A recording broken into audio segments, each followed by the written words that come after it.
Cards sure ain't talking for us. I'm sorry, gentlemen. Today must be my lucky day. Well, it isn't mine, Mr. Cartwright, so let's cut the gab and start playing cards. I want to win back some of that money we've lost. All right, Mr. Gordon. $5.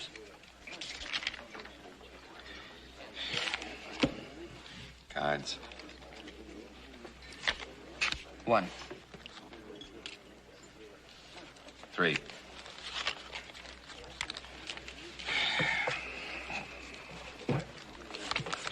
Dealer takes 4.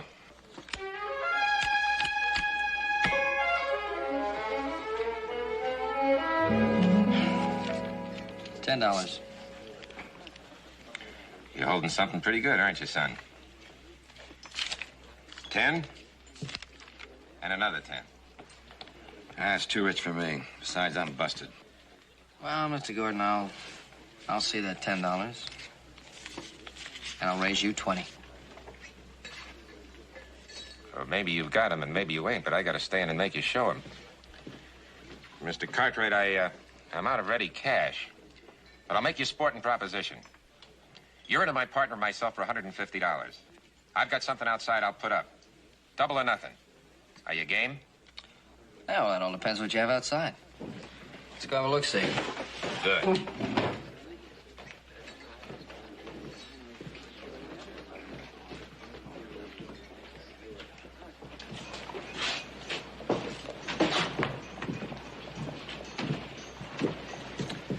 How's that? I've seen better, but it'll do. You've seen better.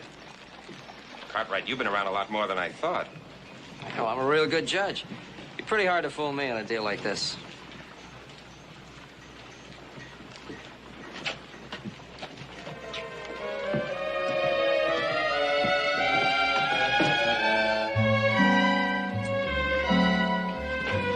Boys make a deal? We sure did.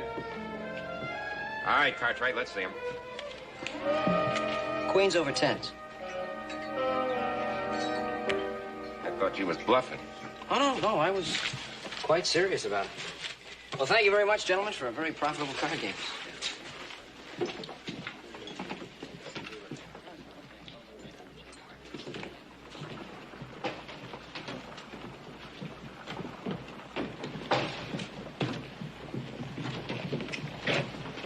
Hey, what are you doing, Cartwright?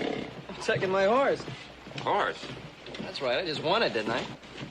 Oh, no, you got it all wrong, Cartwright. The horse I need. That's what you won. The what? The girl. Oh, come on. Yeah, Sue Lane. She's all yours. Like you said, Cartwright, you're a real good judge of women. Women? 给新主人请安。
She's all yours. Oh, here, you'll need this. What's this? Oh, it's a bill of sale. Makes it legal. Legal? What are you talking about? Makes what legal? Well, you see this powerful Chinese warlord in San Francisco. A Chinese warlord in San Francisco? Yeah, General Mu Tsung's his name. Well, he had to get out of China real fast, see? So he took Su Ling here along with him as one of his slaves. Oh, yeah? I bought her from him. Clear? Oh. Well, what am I going to do with her? That's your problem, Cartwright. From now on, look before you leap. Hey, wait a minute. Where are you going? Well, I hear St. Louis is pretty nice about this time of the year, Mr. Cartwright. Good luck.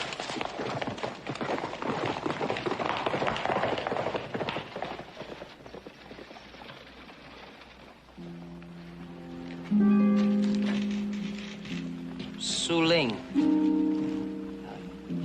You speak English? Yes, Master. Suling learned in missionary school in China.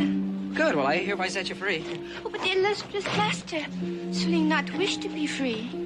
Don't? Why not? Suling not know what to do free. Suling alone, strange land. Look, Suling, I don't know what to do with you. See, I never won anything quite like this before. Suling work for Master. Work very hard. Eat little. Sleep floor. No trouble. Like a shadow in night forest. No see, no hear. No, look, I'm so sorry, Suling, but we already have help at the Ponderosa. And besides, I really don't think my father let me keep you. Suling not understand. Two masters sell her. Now you send her away. Nobody want this unworthy person. She go. Wait a minute. Maybe I have been a little bit hasty. Look, I'll take you home to my pa. Maybe he'll know what to do with you. Thank you, Master. Don't do that. Yes, Master. And don't call me Master. Yes, Master. All right, let's go.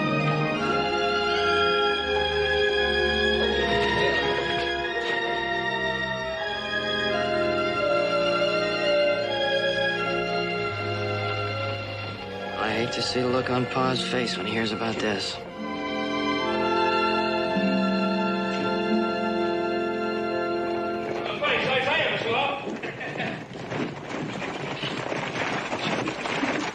Anyway, should have seen Riley. He lets go with both barrels of that shotgun. The stock comes up, hits him right in the jaw, and bang! Backwards over into the canyon. I heard he was running like an antelope when he hit the bottom. Oh, he was running. Good shot, Panther. That should teach Riley how not to fool him.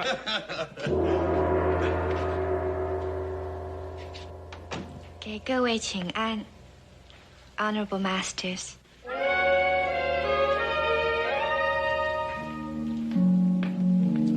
The walls are illuminated when the men return to their dwelling. May this worthless person have hat, please? 谢谢。谢谢。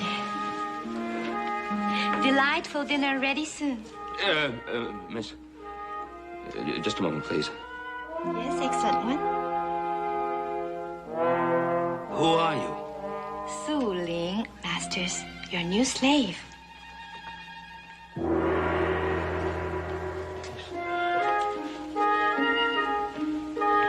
Joe! Joseph! Joseph, where are you? Hi, Pa, you call me?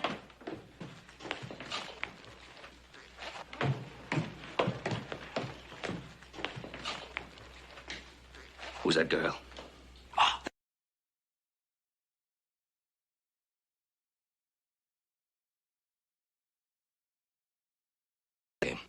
Yeah, I thought she was a horse. You thought she was a horse? Yeah, see, we were sitting in the bar. Wait a minute. What you're saying is that at your age, you don't know the difference between a girl and a horse. Oh, no, sure I do, Pa. Oh, sure. Sure, no. See, I met this fella, Gordon, see, and I thought he was putting up a horse to back his bet. Gordon. Yeah, and turned out to be a girl. You can't keep her. Oh, no, I know, and that's what I said. No, you can't keep her. That's exactly what I said, and I said to myself, Joe, what are you going to do? I said, bring her to Pa. He'll know exactly what to do with her. Give her back. Give her back. Give her back. I can't. Gordon's halfway to St. Louis by now. I've got to sit down.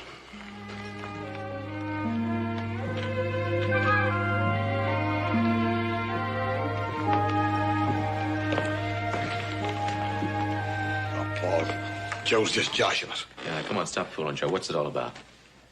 I'm not fooling. All right. All right, now just start from the very, very beginning. Come on. Tell me the whole story.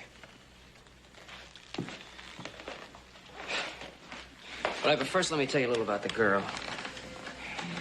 Look, she's had a real tough time of it. Her folks died when she was 4 of the plague. And her uncle sold her to some farmers. Well, then her owners were killed in some kind of a local war. They would have killed her, too, but she was able to hide for 3 days. How did you get to this country? Well, there's a man named General Tsang. He carried her off when he got booted out of the Manchus. Well, get to the point about the girl. Yeah. Well, this General Tsang evidently had everything pretty well figured out. When things got too hot for him in China, he took all his gold and Sulang, got on a clipper ship and came to San Francisco. Yeah, but how did this feller, Gordon, how do you get her from this General whatchamacallit? I suppose he bought her. Nice people. That girl's had enough grief to last her a lifetime. But that's all over now. Call her in. What are you gonna do? Call her in.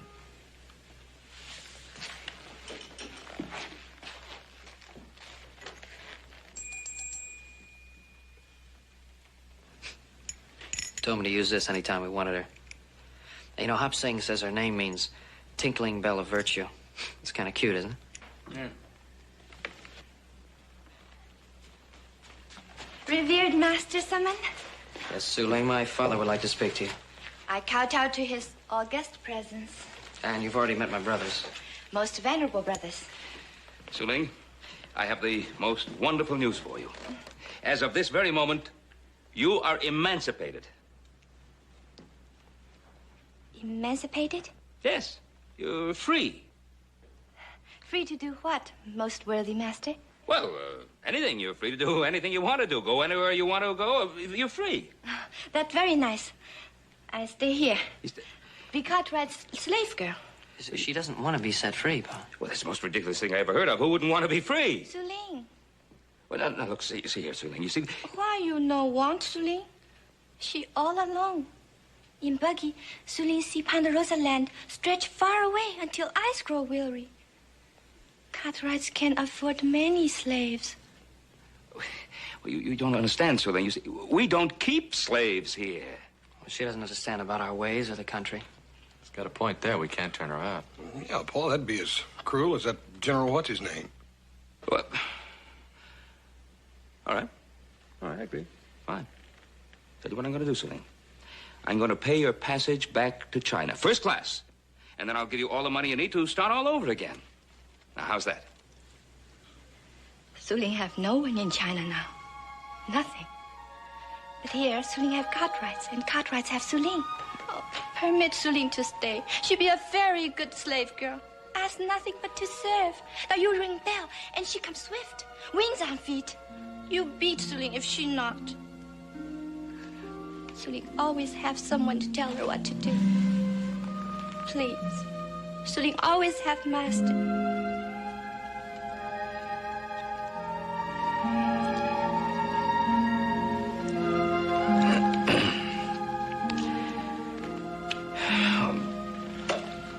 All right, Suling, you stay here with us. Oh, until we can find out something, well, settle something permanent. Yes, master. You good man. Only remember, you're still free. You understand? You're not a slave. You're still free. Yes, master. Free to stay. Yeah, that's right. And then one more thing. Now, it's not master. In this country, it's mister. Mister. Now, with permission, Suling withdraw to work with much devotion.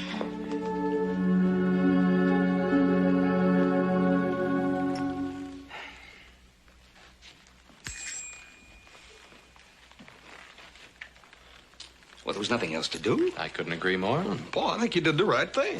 Mm-hmm. Well, you see, I had no choice.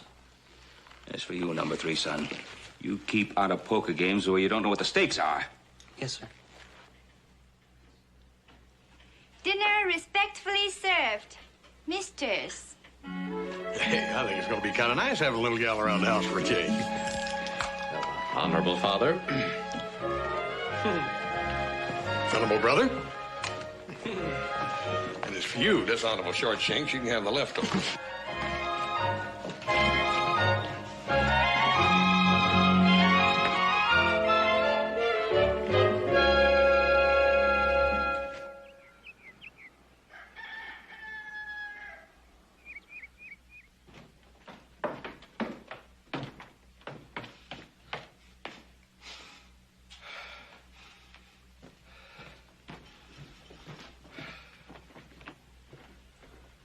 Good morning, Hopsy. What's that I smell? Is that something new? You find out pretty soon. It sure smells good. Keep hands off, nosy belly. Hopsy, you sure are getting to be a grouch. But I gotta admit, the food's getting better. It's Su Ling. She fine cookie. Plenty help Hop Sing. Yeah, she's a big help to everybody, ain't she? Where is she?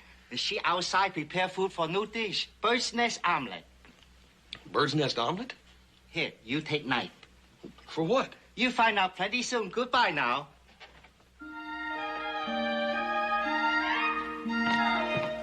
Celine, very happy in Ponderosa. Very beautiful. Like green rainfall. Yes, I suppose so. Guess we really don't see it anymore. Ah, it's a great pity to cover eyes with wool of habit. Supreme Law has given so much beauty. Good morning, Sir Lee. Adam. Morning. Good morning, Mr. Haas. A little bitty gal like you doing out here with a big batch of spuds like that, you better let me give you a hand, hadn't you? Oh, thank you, Mr. Haas. You and Mr. Adams so kind to Suling. So good. Suling loved to peel potato. Morning, everybody. Morning, Sue. Morning. Morning, Mr. Joseph. Hey, let me give you a hand with those potatoes. Here, thank you, Mr. Joseph. Cartwrights, very fine family.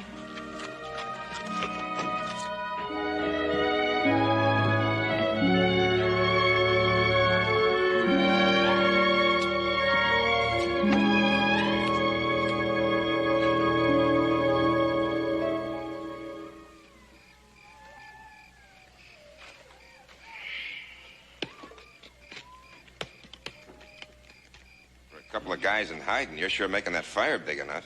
Well, I want some hot food. I'm sick of jerky. The generals around these parts will be eating dirt. Use your head. Use my head. What were you using when you stole a gal that Chung was planning to make his #1 wife? Oh, it was worth a try. How was I to know it was against his principles to pay ransom for a woman? Look on the bright side. In losing her to Cartwright, we sidetracked the general away from us. Smartest thing we've done in years.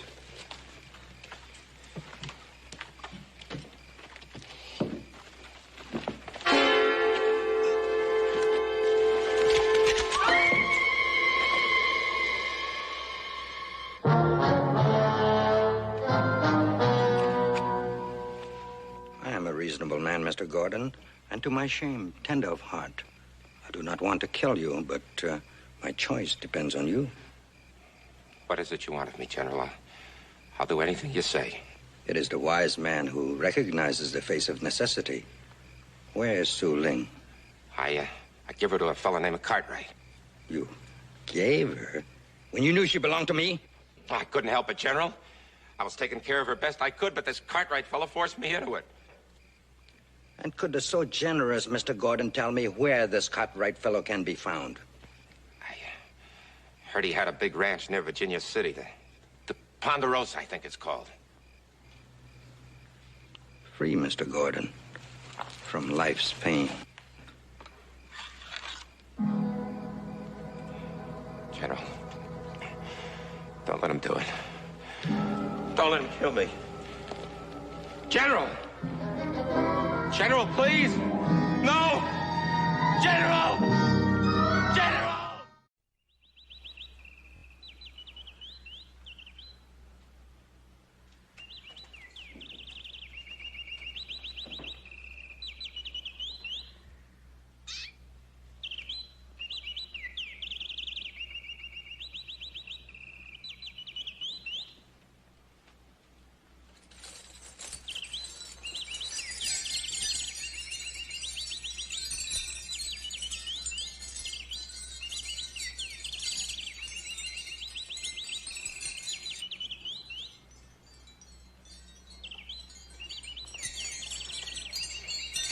What are those for, Suling? Oh, Mr. Joseph, those wind bells.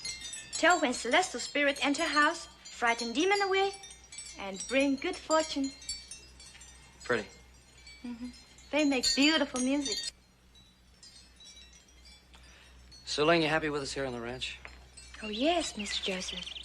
Honorable father gives Suling freedom to remain slave. Oh, Suling, you still don't understand. You're free. Absolutely free. Yes, sir? Please, Mr. Joseph, to explain. Suling listened with eager ears. All right. Come here, sit down. Now, let me see. You see, this country is the land of the free. Here you can do absolutely anything you want. No law in America. Oh, yeah, of course we have law, but I mean, aside from that, you can do anything you want. You know obey father. Well, certainly I obey my father, but... You have obligations to brothers, to Ponderosa, yes? Yes, but that is not the point. I understand.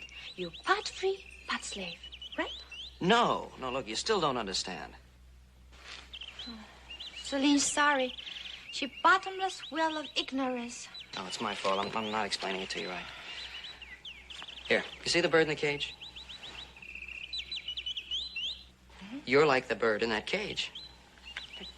Bird happy. He sing.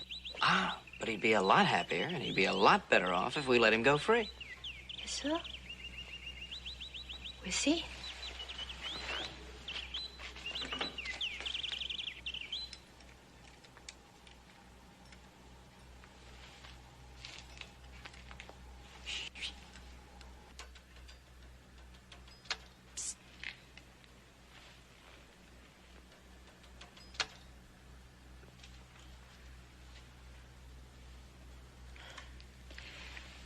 Bird not strong enough to fly away.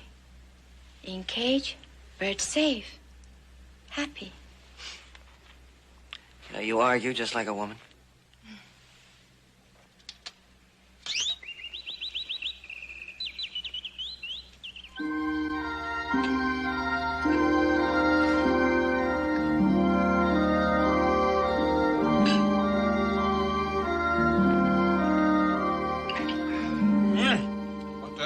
Can't do with steak and rice.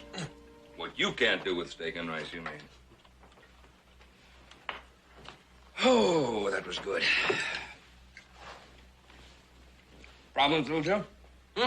No, Pon. Just having a little trouble explaining a few things to Sue Lang, that's all. Yeah. I think we're all having a little trouble explaining how we do things here to Suling. It's Suling's fault. She head block. Head block? Blockhead? Oh, no, not at all. What seems to be troubling you? See, Honorable Sir, it's very difficult for Suling to understand the mysterious West. Very inscrutable. We are? Well, Suling, you know, I've been thinking. Little Joe and I we haven't had much luck trying to explain our way of doing things here in this country. And I was wondering if it mightn't be an idea for you to visit some of your people in Virginia City. Hey, that's a good idea, Pa. Suling sees some countrymen there. Perhaps they can help this brainless one understand. All right, I'll take you in the morning. Fine, it's all settled tomorrow morning.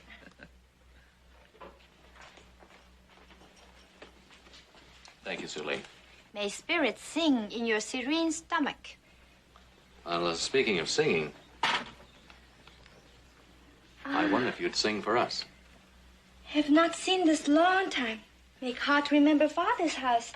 Well, you told me you used to play and sing at home. We'd like to hear you. Hey, where'd you get that thing?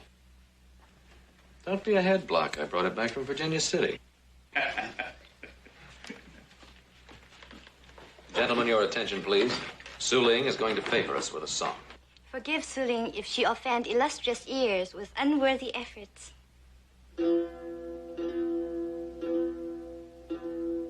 Dragon moon, golden sky, soft night wind, silken sigh, jade green branch, mountain pine, silver needle, autumn sign, swan white winter hover near, cover earth, frozen year, springtime blossom far away. to stay. Far from home, lost away. Cold the night, dark the day. Jasmine, crocus bloom again. Hope and love, oh when, oh when.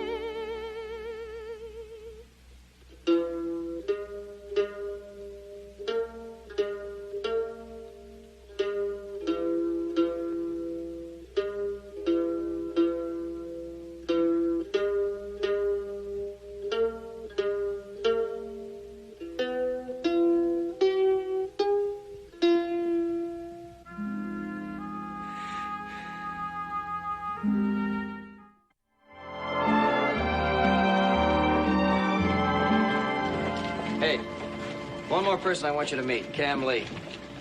He's a wonderful fella and the best doctor in this town. Come on.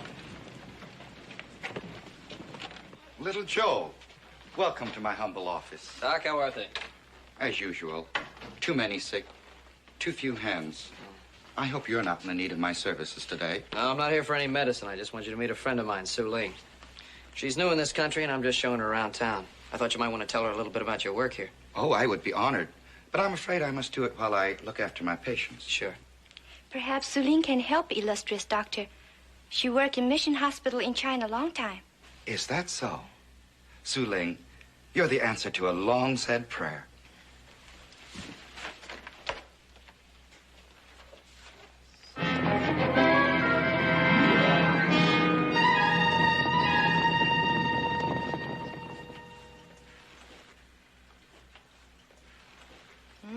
Fever going down, I think. Soon you'll be all well. You have been a great help today, Su Ling. Suling always happy when can be of help to Kuan Yin, goddess of mercy. If you ever desire work, you are more than welcome with Kang Lee. But doctor, Suling already have work with revered Cartwrights at Ponderosa. Well, just in case, there is great need here. Sue Ling, we better be on our way. We have a long ride back to the ranch. 再见啊。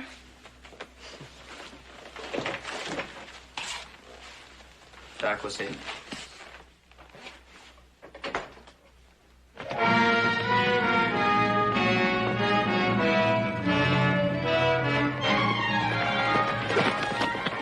Ponderosa.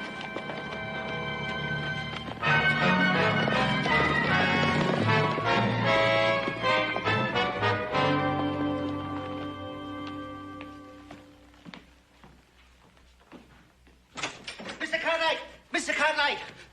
Chinese army come! What are you talking about? You go see, boss.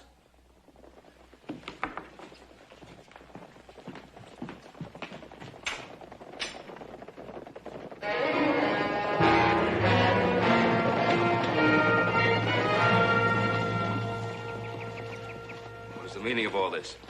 Do I have the honor of addressing the illustrious Mr. Cartwright? I'm Ben Cartwright. These are my sons. It is truly said, sons are the light in the father's eyes. Permit me to introduce myself, General Mu Zhong. I've heard about you. This insignificant soldier is exceedingly flattered. What can we do for you? It has come to my attention that you have something which belongs to me. What's that? Su Ling. And by what right does she belong to you? The prior right of possession. That is not a right, General. An interesting point, Mr. Cartwright. If I had time, I would like to discuss it with you.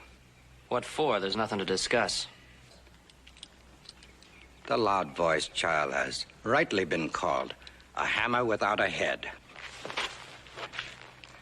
General, why don't we discuss this inside? An excellent suggestion, for the prudent man talks before he acts.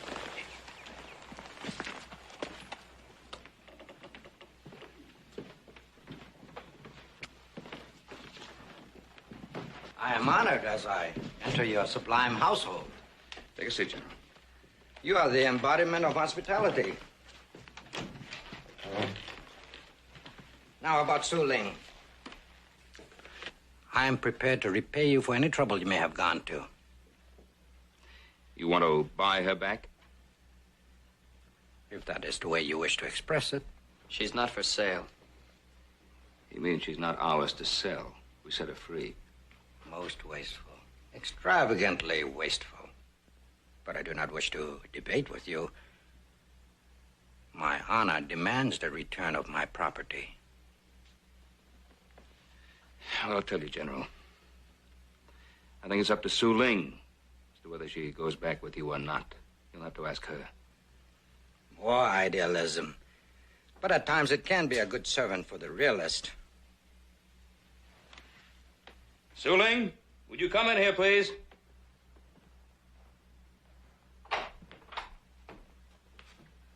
Yes, Master. Su Ling.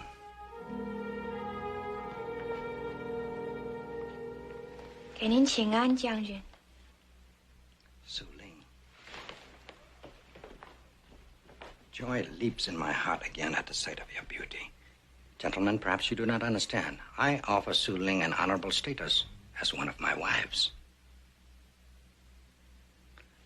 Would delicate orchid blossom entertain this trembling proposal?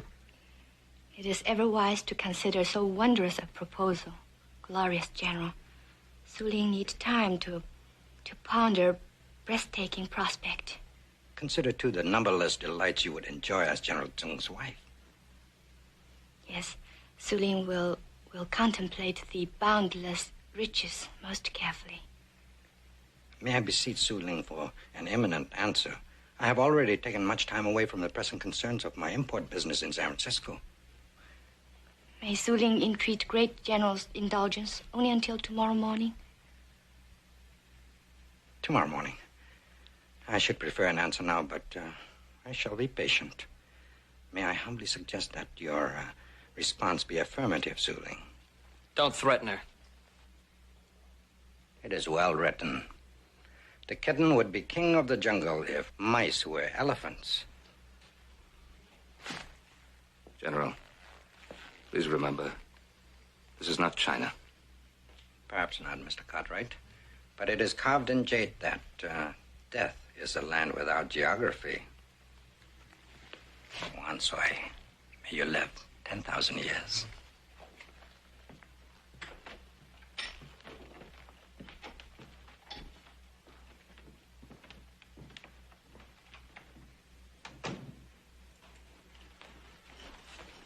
Su Ling,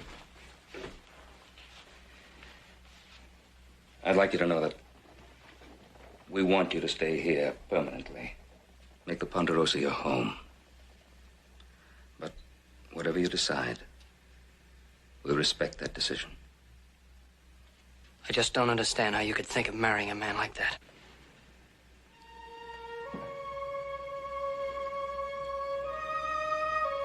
General Sung must wish Su Ling well, for he has gone to great trouble to find her.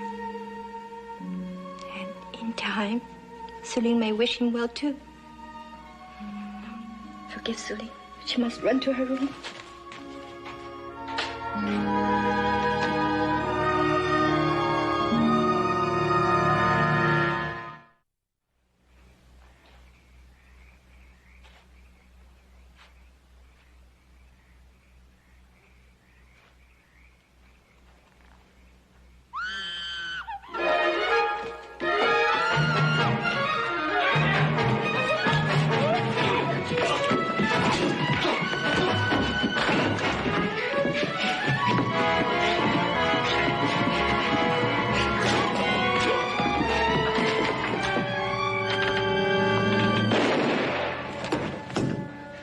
General Sung's man.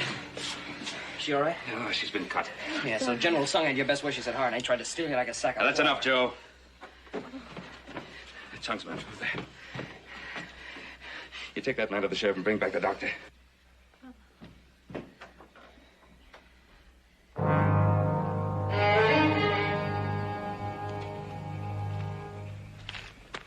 There's no place for bunglers in the service of General Chung. We will wait until tomorrow. Then we will get Su Ling and repay the Cartwrights for meddling. A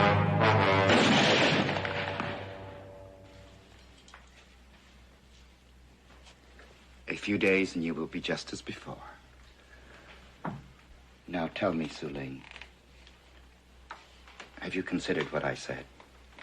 Yes, esteemed doctor. I think it is better I leave Ponderosa before General Sung return. I have already too much endangered the life of my benefactors. I will go work with you. You will be welcome, Suling. Our people need much help. You are certain Suling will truly be of help? You're not just extending her a merciful hand? Ah, no, Suling. In many ways, you are really needed. With the sick, of course. And to teach our people the English language. And thus the opportunities of their new country. Yes, those are worthy occupations. How is she, Doc? Oh, fine. She's ready to come out now.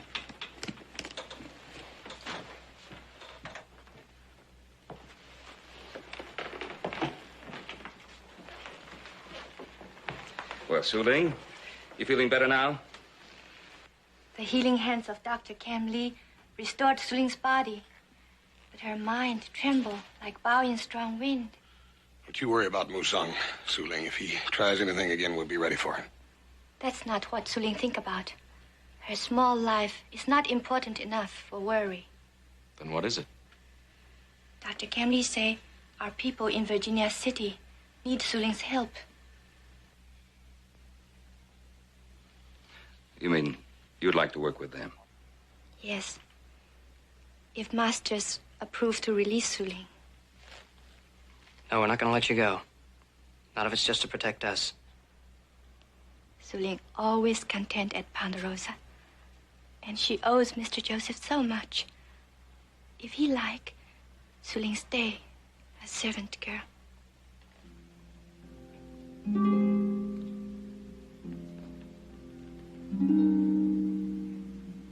Suling, you do what you think is best. We'll help you any way we can, Suling. Your goodwill has already been our greatest blessing. When would you like to leave? If all right, Suling think it wise, return city with doctor. I'll take you to town on the buckboard. Is that all right, Pa? It's all right, Joe.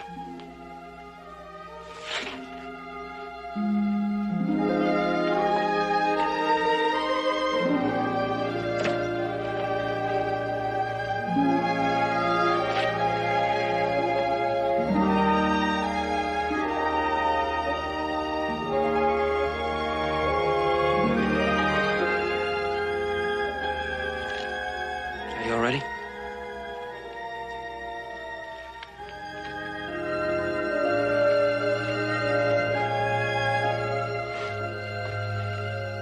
You know we're really gonna miss you around here.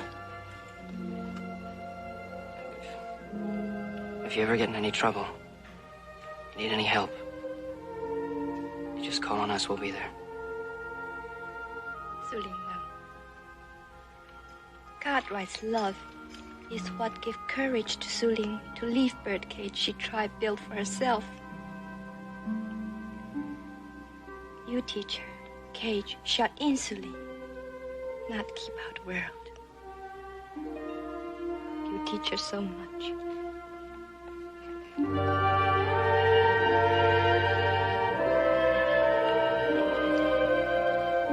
No, Suling, I think you always had a lot more to teach me than I had to teach you.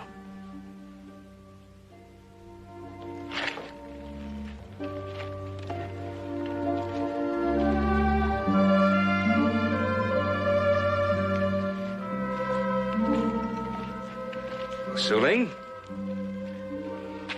Suling take much more than she brought to Ponderosa. Well, if you mean our hearts, you're perfectly right. We'll miss you, Suling. You brought a forgotten warmth into our home. And eyes for a beauty we'd forgotten to see. You come back to see us often, you hear? Yes, Mr. Haas. And I see you in Virginia City, too. Yes. Stupid Suling. cannot find words for what is in her heart. Only so good Cartwrights have breathed life into her existence. And they teach her freedom is very precious. Bye, Suling. Little Joe, take care now.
Mr. Cartwright? I want to parley with you. Show yourself. I am under a flag of truce. Stay down.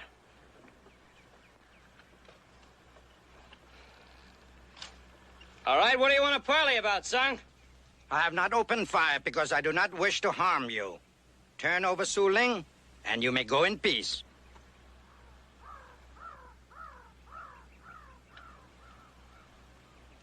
The answer is no. You want her, you're gonna have to fight for her.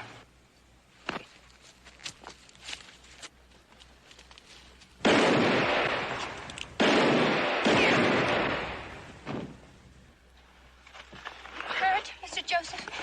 Oh, Miss Lindsay. It's no time now, Simri. Doc, get over there. Get an eye out, will you?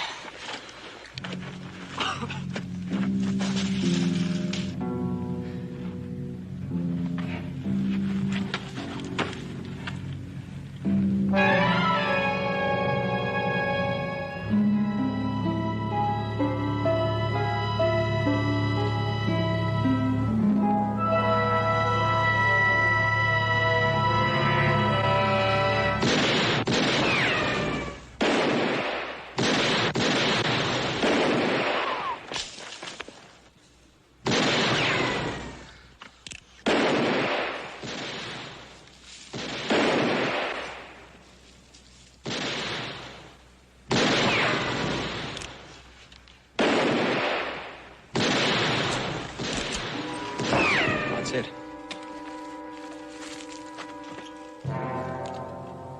Now, toothless puppy, you die.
Joe? Are we glad to see you? Son, you're hit. Doc says I'll live. Hey, what are you doing here anyway? Oh, we were just following along. Uh-huh. Way back.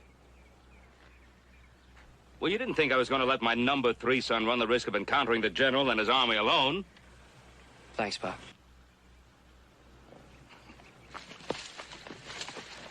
Got you a present, little brother. Not that you needed any help. Oh, I can see I'm not going to hear the end of this. You all right? Yeah, I'll be all right. So I'm going to need an awful lot of Suling's care for a while. And there'll be no charge for our services. Well, you can't beat that. It's almost worth getting wounded for. Yeah, you are a lucky little cuss, brother.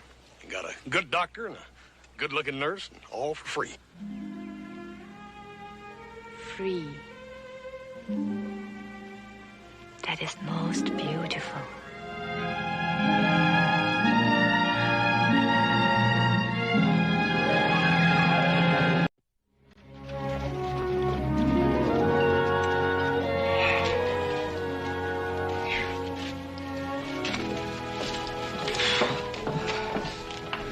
Go and wash some of that trail dust out of her drawers, Joe.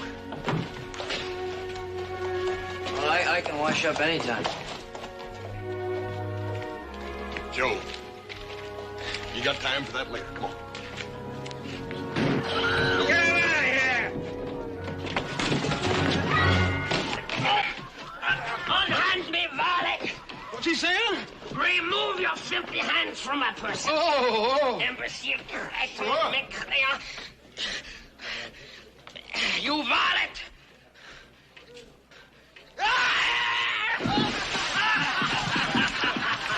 Hey, you know, that wasn't very nice. You call me a varlet. You know what a varlet is? One of them English sissies that goes around dressing up the counts and them dukes and such. That's a valet. Huh? Valet to you. Oh, yeah. Well, varlet's probably something even worse. Sir, I demand satisfaction. Do what? You have humiliated me in front of all these witnesses. I shall not rest until I obtain full satisfaction. He means he wants to fight a duel. You must be joshing. You ain't even got a gun. As the insulted party, I have the choice of weapons. I choose swords. I wouldn't even know how to handle one of them things. I shall teach you, mon ami. After which it shall give me the greatest of pleasure to kill you.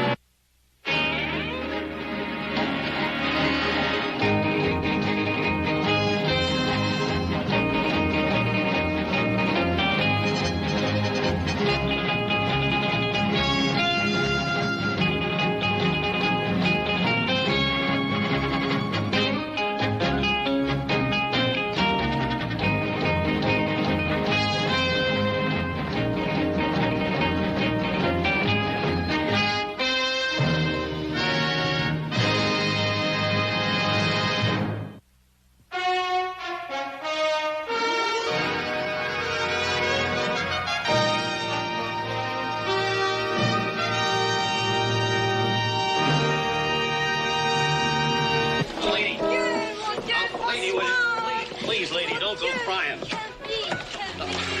Look, lady, I don't like to do this either. Louise, un moment, j'arrive. Qu'est-ce qu'il y a?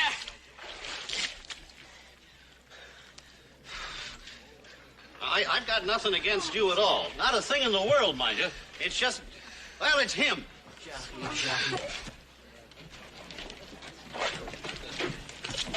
Qu'est-ce qu'il y a? Qu'est-ce qu'il y a? Hey, Jim, what's the matter? What's the matter? Well, you boys have been out of town, but let me tell you, this flea-bitten little Frenchman is the worst pest that ever came. If I am bitten by fleas, monsieur, it is only because the beds in your pigsty are full of them. François, je t'en prie, fais Louis une apologie. Apologize. Never. Doesn't she talk pretty, Hoss? Yeah, she sure does. Yeah. Well, boys, this varmint's been thrown out of every hotel and boarding house in this town. Ever since he got here, he's been writing them poems. Poems? Well, that's what he calls them. Prints them, then he posts them up on walls and hitching racks, and Here, look here, Horace. Look. Shun like the plague by all you hold dear this pest hole which calls itself the palace. Better far to perish to cross the desert alone. This barn is not fit for man nor coach on. Butcher. Better to spend the time killing the roaches in your plague-ridden bistro than murdering my rhymes. The word is pronounced cochon. What's that? Oh, that's French, Hoss. Probably means coachman, you know, like Jolly Jones drives the stage. Permit me to correct you, monsieur. The word signifies pig or hog. But when I say that this barn is not fit for even them, I am insulting the whole family of pigs. Hoss, I thought you were my friend. Oh, Jim, it just struck me funny, that's all.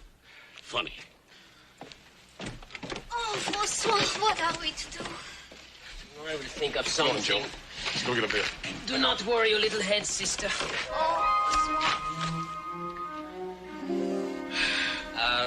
Excuse me, did you say the little lady was your sister? Mais certainement. It's plain to see she's not my brother. It's good to know you, Joe. It would have been a distinct pleasure to kill you, monsieur.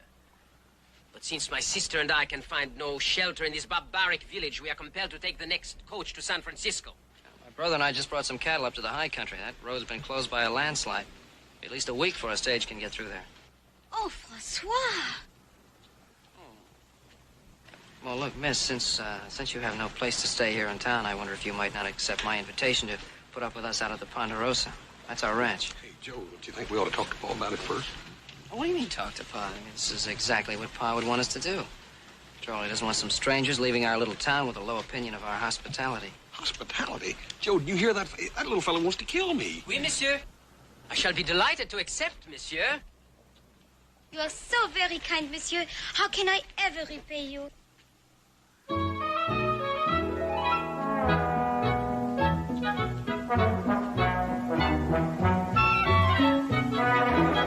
I must admit this comes as somewhat of a surprise, but of course you are most welcome, both of you. I'm sorry I didn't quite catch the name. For a good reason, monsieur. No one has mentioned it. It is Villon, Francois Villon. My sister, Eloise.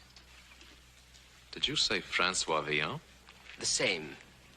Well, I must say, you haven't aged very much. Hey, you two fellas know each other? Now, Francois Villon is one of the greatest poets in French literature. I'm delighted to find someone in this wilderness with even the slightest particle of learning. Are you by some chance a descendant of the great poet? I shall be happy to explain, monsieur. You see, Francois... Oh, François, je suis très fatiguée. Oh, ma pauvre belle, she's tired. Perhaps I can explain another time. Oh, well, of course. Please forgive our thoughtlessness, mademoiselle. Hoss, would you take the bag, Jen? Permit me to? Merci, monsieur. Hoss, don't forget to get all the things, huh? Monsieur Horst, do not forget my soft case. One of them is reserved especially for you.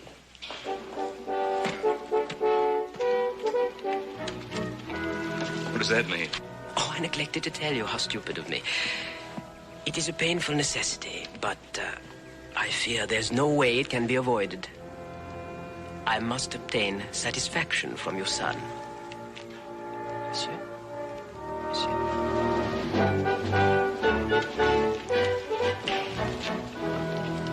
Satisfaction? From Hoss? Écoutez bien, monsieur. To make the omelette light and fluffy, instead of heavy and greasy as these eggs were, you beat the whites and the yellows separately. Add a touch of basil, the veriest soupçon of parsley. And perfection, voila. Mr. Cartwright? Hopsing. Mr. Villon and his sister are our guests. Now, they'll be staying with us until the stage can get through to San Francisco.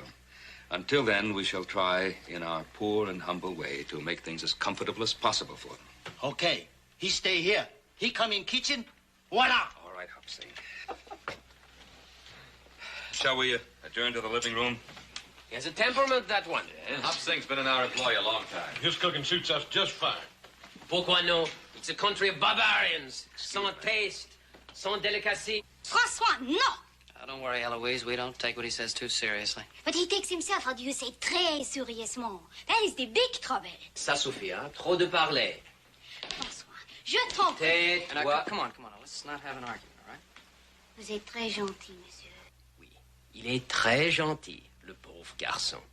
Qu'est-ce que voulez-vous? Rien, rien. No, look, I got a great idea. Why don't I take you outside and show you some of the ranch? It's really very beautiful. As a matter of fact, I'd like to show you the lake. Le lac? Oui, le lac. Yeah, what about it? Je serai enchantée, monsieur. Oh. Au revoir, François. Au revoir.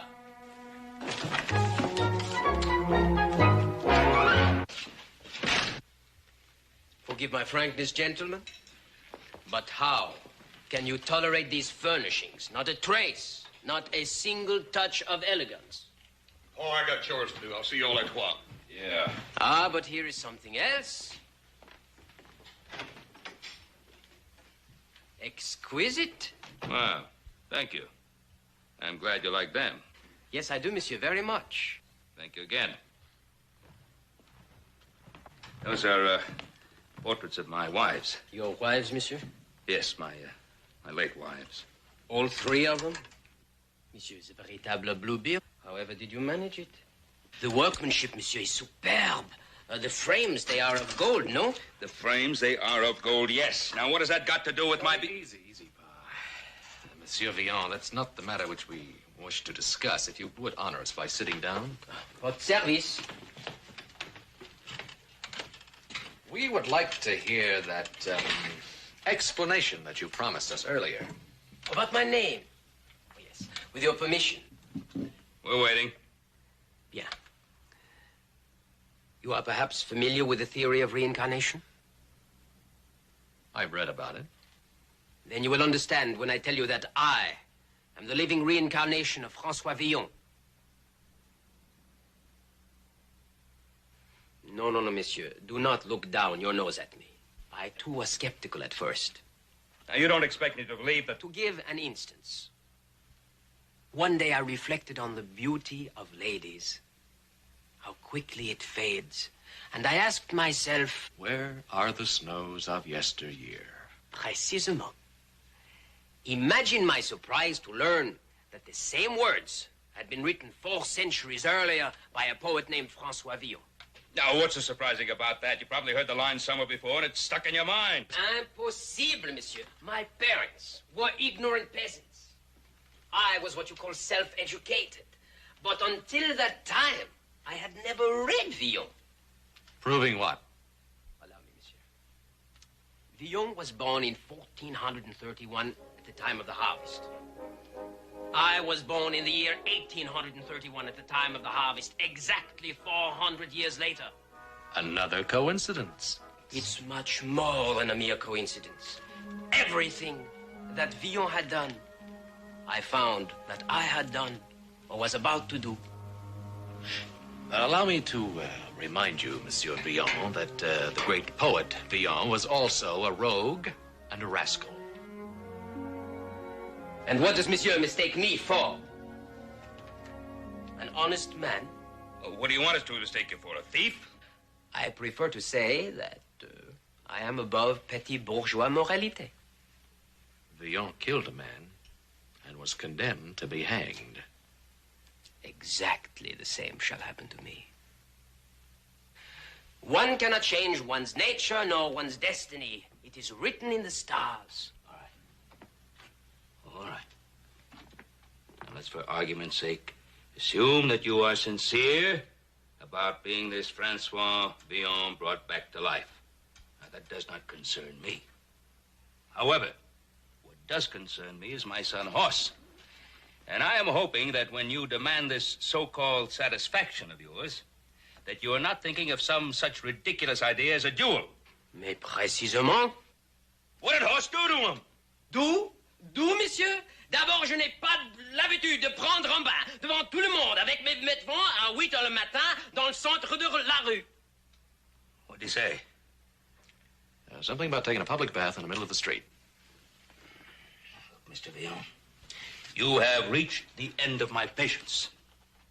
Now, I advise you to get this silly idea of a duel out of your head, or I shall have to ask you to get out of this house.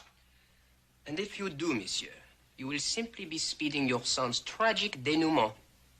You must understand, it is fate. Kismet.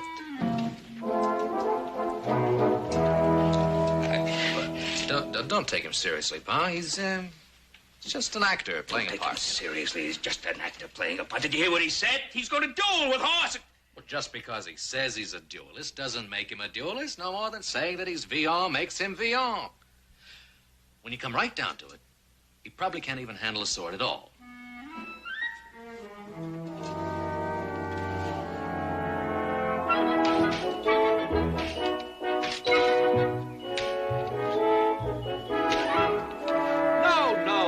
No, not like that. Now, look, try it again, huh? Hey, look, will you learn to stand sideways? You're too big a target this way. Oh, come on, Joe. I'm too big a target any way you look at it. Now, look, this isn't a fist fight. You better get that through your thick skull. All right, look, let's start from scratch. If you hadn't said that, that makes me nervous. You'll be lucky if a scratch is all you get. All right, ready? The salute.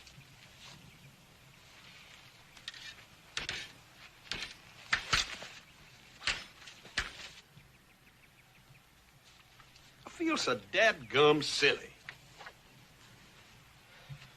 En garde. No, Horse. Try to imitate Joe. Animal, Joe, it looks good. I ain't got the figure for it. See here? Well, don't worry about your looks. Just keep your side turned towards him. Watch the sword point. Side to him and point the sword.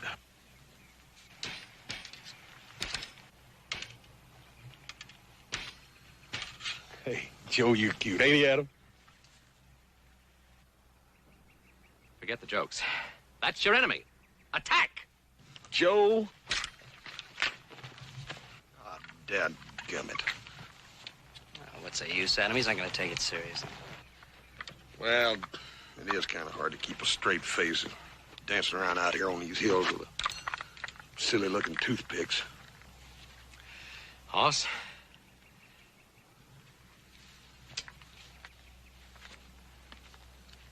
I want you to think. Concentrate. Now, these toothpicks, as you call them, are larger than bullets, right? Yep. Now, if a bullet passes through you, you're liable to kick the bucket, aren't you? Sure. Anybody knows that. All right, now, if this toothpick, which is larger than a bullet, were to pass through a man exactly the same way, it could do an equal or greater amount of harm, right? Yeah, right. Especially if the man who's aiming it at you were standing less than 5 feet away and knew exactly where to puncture you so it'd do the most damage. It's like getting shot at close range, wouldn't you say? Yeah. What are we doing standing around here? Come on here, Joe, and help me practice.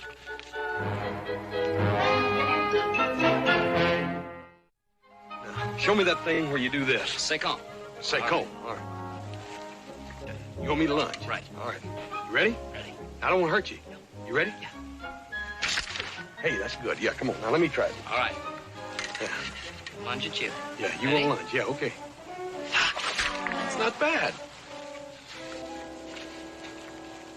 Little easy. No, c'est abominable, monsieur. The fault is yours, you see. You must attack with more esprit. Élan. You see, he does not comprehend the seriousness. He is not on the qui-vive. What would you like me to do? Stab him a few times to get his attention? Pourquoi non? You see, the lunge, it must be real. It must be deadly. Many have been killed while practicing pour le sport. Only so can one learn the essentials. Hey, wait a minute. You mean I got to get killed before I can get to be a good dueler?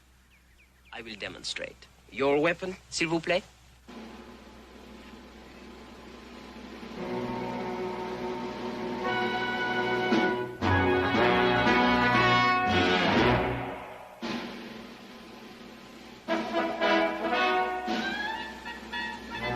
Now, for the seriousness. Attack in earnest. Insult the opponent. Chien. Gros cochon. Hey, I know what that means. En garde.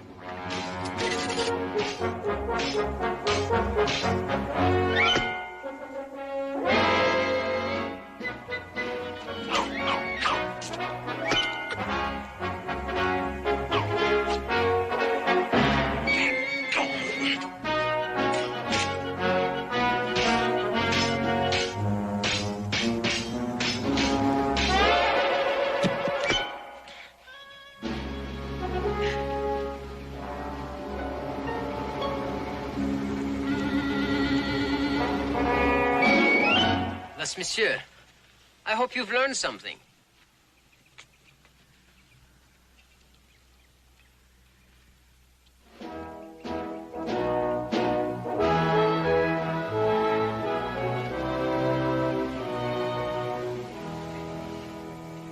Talk to his sister tonight, see if she can get him to call this thing off. Yeah, it may be our only solution. At least we'll have a full moon for it. Yeah, listen, little brother, you talk real good, you hear? Don't you let that moon get your mind off what's important.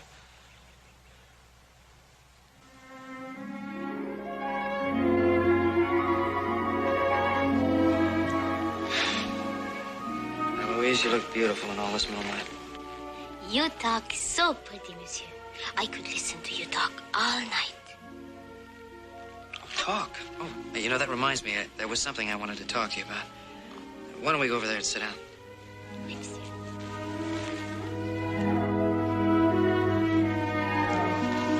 Merci.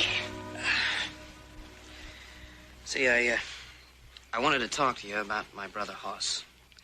I was wondering if you could speak to your brother and maybe talk him out of fighting that silly duel. Oh, I already have. I tried everything. It's impossible to reason with him. He is a man, how do you say, a man possessed of the devil of Francois Villon. Come on, you really don't believe that, do you? Of course not. But he does, and that is important.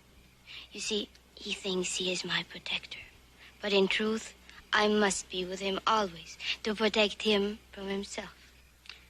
Well, it isn't very fair to you. It doesn't give you a chance to live your own life. No. But I dream of it sometimes. It's only a dream.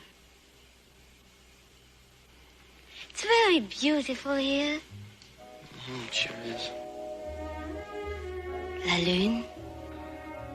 Yeah, the moon.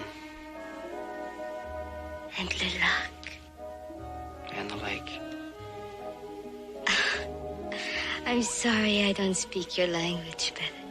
I'm not as learned as my brother. Well, maybe I could teach you a few words. Kiss.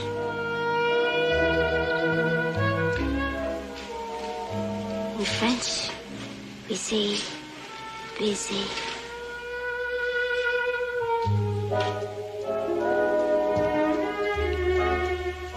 Like this.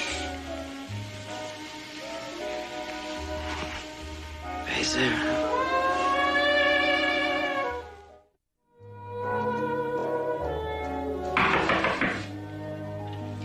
Qui est-ce? C'est moi, François. Entrez.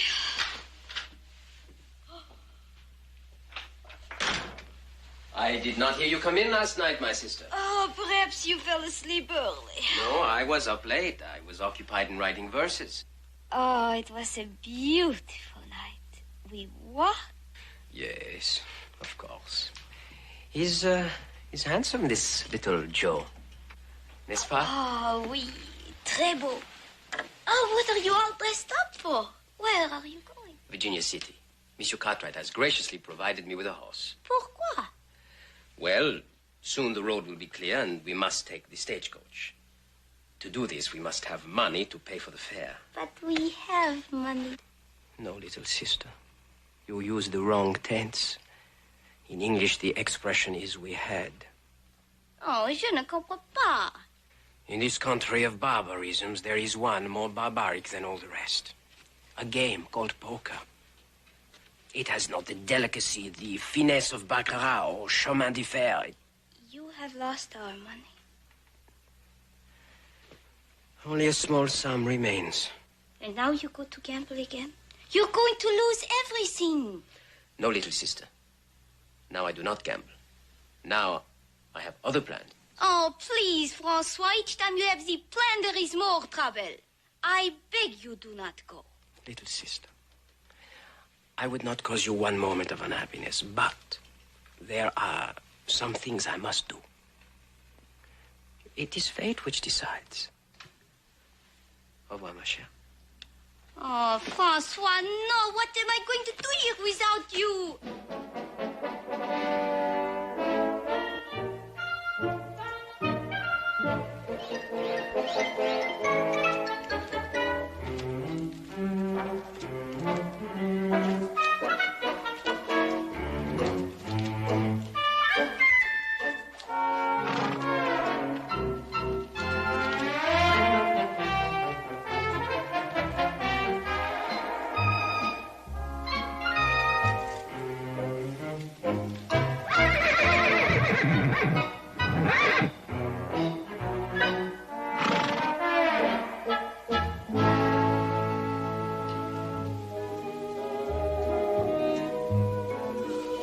Kiss.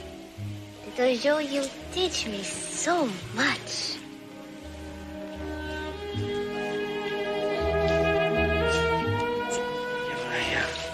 See, I wanted to talk to you about my brother. You know, I really should talk to you about him. You don't want to talk about my brother. Don't you think we've had enough of the talk?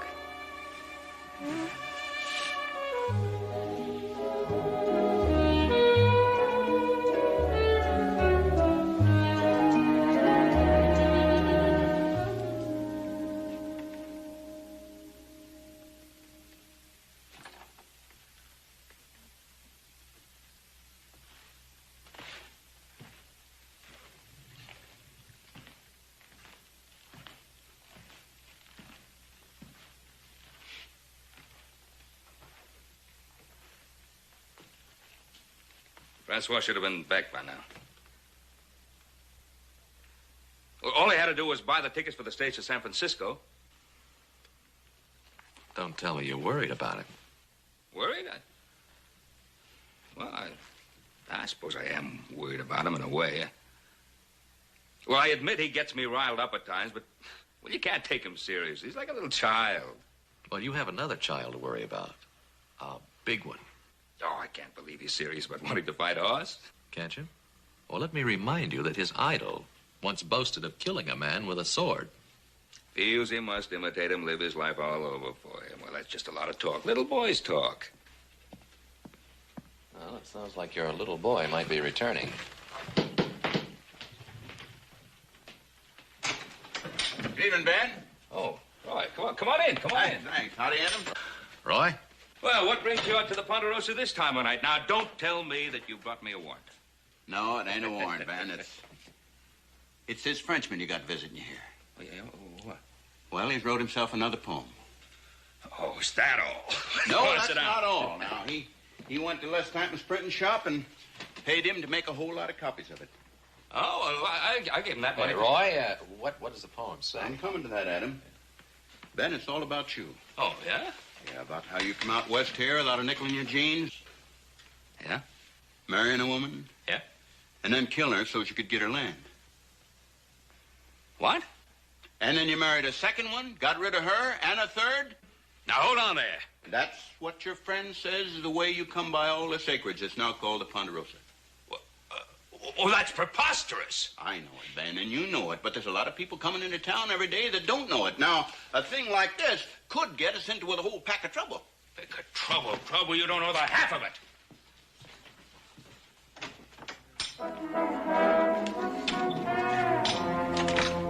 Ah, bonsoir, monsieur. Bonsoir.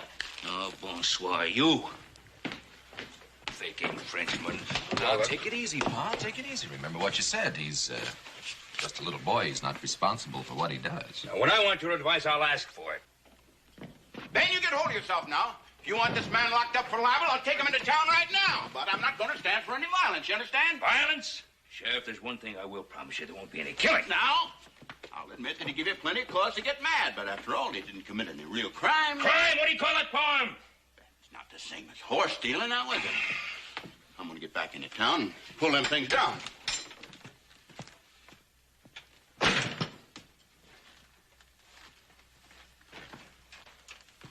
So, I lend you my horse to go to town. I feed you, I house you and your sister. I put up with your bad manners. I even put up with your threats to kill my son, and this is how you repay my hospitality. I perceive you already have knowledge of my humble offering, which is highly regrettable.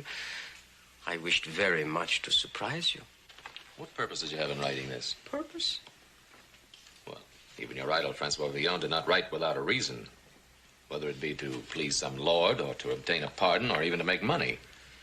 Mais naturellement, I too write for money.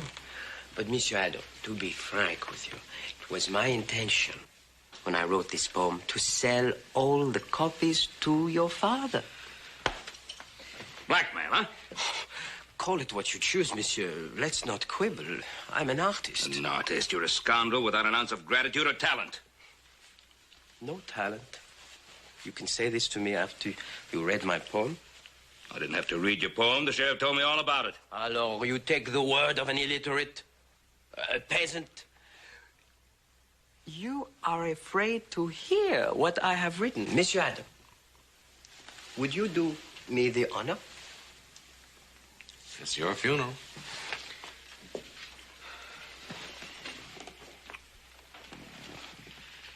Ballade in honor of my gracious host, the Lord of the Ponderosa. France had her Gilles de Retz, Italy her Cagliostro. Cleopatra trained vipers as her pets, and the Borgias' banquets saw hundreds fall. But the Lord of the Ponderosa is master of them all. Bluebeard had a surplus of wives. Henry VIII had far too many lovely ladies, all who laid down their lives, and others there were who heeded the butcher's call. But the Lord of the Ponderosa is master of them all. Infamous Pharaoh... All right. That's enough. I've heard enough. Well, you know, Pa, when you considered it simply as poetry, it really isn't too bad. Bad. I told you all that reading would affect your mind. All right, Mr. Villon, it's time for some plain speaking. I've let you stay here this long only on account of your sister. But sister or no sister, you get out of here tonight. Both of you. Pa, you can't do that. Oh. Well, I'm sorry, mademoiselle. Pa, you promised both of them that they could stay. I don't know what Francois has done to make you so mad, but whatever it is, you shouldn't let him rile you. After all, Pa, he's just like a little child. Now, you stay out of this. Yes, sir. Excuse me, mademoiselle. I do not wish to expose you to this unpleasant scene. We will pack at once, monsieur. My brother and I thank you very much for all your kindness. Now, well, wait a minute. Wait a minute. Well, little Joe's right. I did make that promise. You and your brother can stay here until that trail is cleared. No, it would be imposing too much. Well, my dear, as far as you're concerned, it's no imposition at all. We accept. To leave now would be most inconvenient. I have some unfinished business. Now, look, if you're still thinking about that stupid duel of yours... Monsieur Cartwright, you have proven that you are a man of your word. I am a man of my word.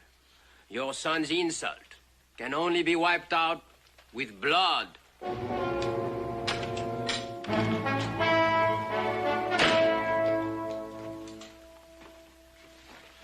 What's everybody down the mouth about? Au contraire, monsieur. I am, as you say, very much up in the mouth. Bonsoir, monsieur. Eloise.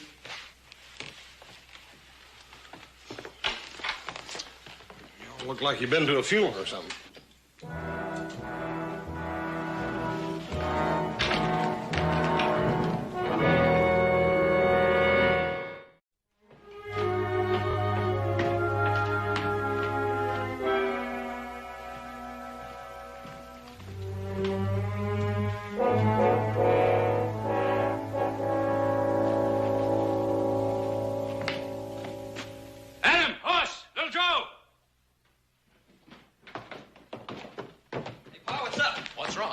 Your mother's pictures, they're gone. What? Yeah. Hey, Paul. You here? I thought you took the team in. Team? Yeah, you two. Who took them in? I'll give you one guess. Got up early and came down. Thought I'd get Eloise is gone. Should have known. We won't have any trouble trailing them. But trailing who? All right, boys, let's get started.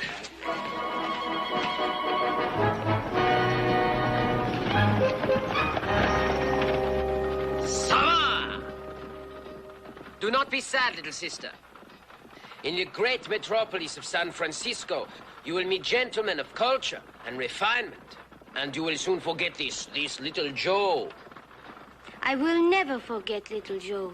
That is what you say now. But where are the snows of yesteryear? I have only left for the sake of his brother, and for you, too, to keep you from trouble. Trouble? What have I got to do with trouble? It is for peasants. Vite! Vite, my beauties!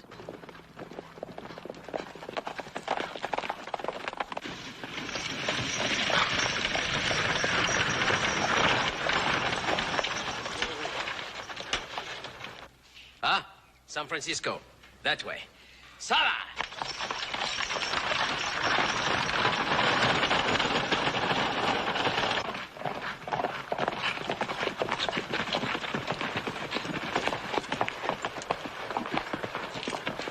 They took the road to San Francisco, all right. That fool, didn't he think we'd cut him off? Ever stop to think that maybe they wanted us to catch him? I told you all that reading would affect your mind. Yeah, I just been figuring, Paul. What are we chasing him for anyhow? Well, some family I raised. Come on, let's cut across the Arroyo and catch up with them.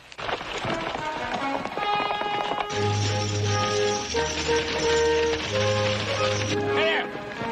Hey there, Paul! Now, let's go!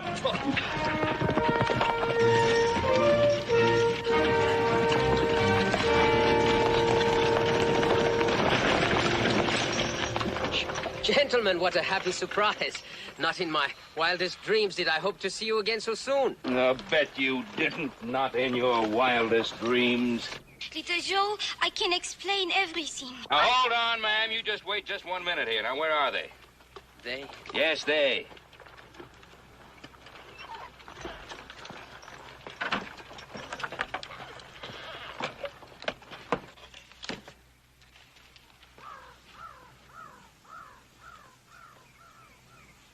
Francois! Our stay at the Ponderosa was so pleasant. I felt sure you would not object if we took back with us some small memento, a souvenir. How could you do this thing? It was not very difficult. Well, you're just lucky there are no scratches on them. Otherwise, I might have to take the law into my own hands. The law, monsieur? Yes, the law. It might come as a shock to you to find out, sir, that horse stealing is punishable by hanging in this part of the country. The horses? But, Francois, you told me that... Paul, you couldn't hang a man just for borrowing a couple of horses. Horse is right, Pa. I mean, that's carrying a little bit too far. I'm afraid that decision is not up to us. You see, Pa made a solemn promise to Sheriff Coffey that he wouldn't turn him in unless he committed a real crime, and looks like this is it.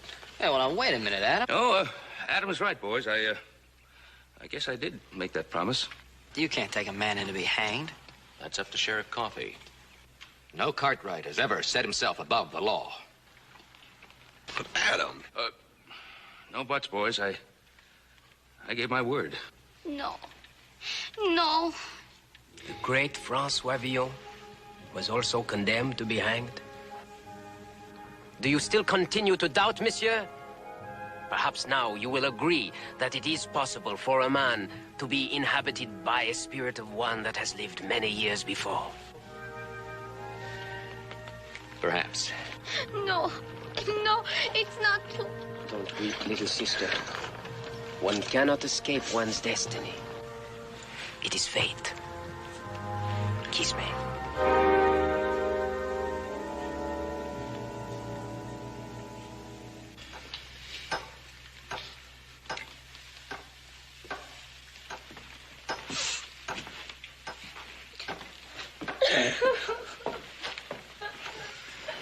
It's always hardest on women. Well, you know, it isn't exactly easy on you. On me, monsieur? What is life? A straw in the wind. We all must die sometime. But it is not given to all to live on forever in men's minds and hearts. That's right, sure ain't. I have spent all of last night composing a poem. It is a masterpiece. It is my last testament to my brothers. Just as Francois Villon wrote his 400 years before. Is this great masterpiece important enough to compensate for your death? Oh, bien sûr. 1,000 times over. It teaches love, mercy, understanding. Monsieur has not lied to me. I will be permitted to read my poem in public. Oh, yes, right before you hang. It is all I ask. The scaffold they are building, it is in the public square. Right in the heart of town. The carpenter spent all night working on it. It's almost finished. I measured the cadence of my poem to the beat of his hammer. If you like, I will read it to you. Perhaps you'll make some suggestions. Oh, no. I wouldn't dare presume. I'll read it anyway. The last will and testament of François Villon, written on the occasion of his execution in Virginia City on Friday, the 17th of October, in the year of our Lord, 1860. Brothers who draw the breath of life when I am dead, harden not your hearts against my dying call. Let no man mock me, nor my sad estate, but pray to the Lord that he spare us all. Brothers, though my feet dance lightly on the wind, though they kick to the sound of a silent song, remember this, ere you condemn my sin, it is not given to everyone to know right from wrong. Thank the stars that you do not share my fall. Let no man mock me, nor my sad estate, but pray to the Lord that he spare us all. Dad Burns, that wasn't the prettiest thing I ever heard. Just to think I dang near killed you. I forgive you, monsieur, with all my heart. But one correction. It is I who would have killed you. Francois, you must forgive me for saying you had no talent. Adam?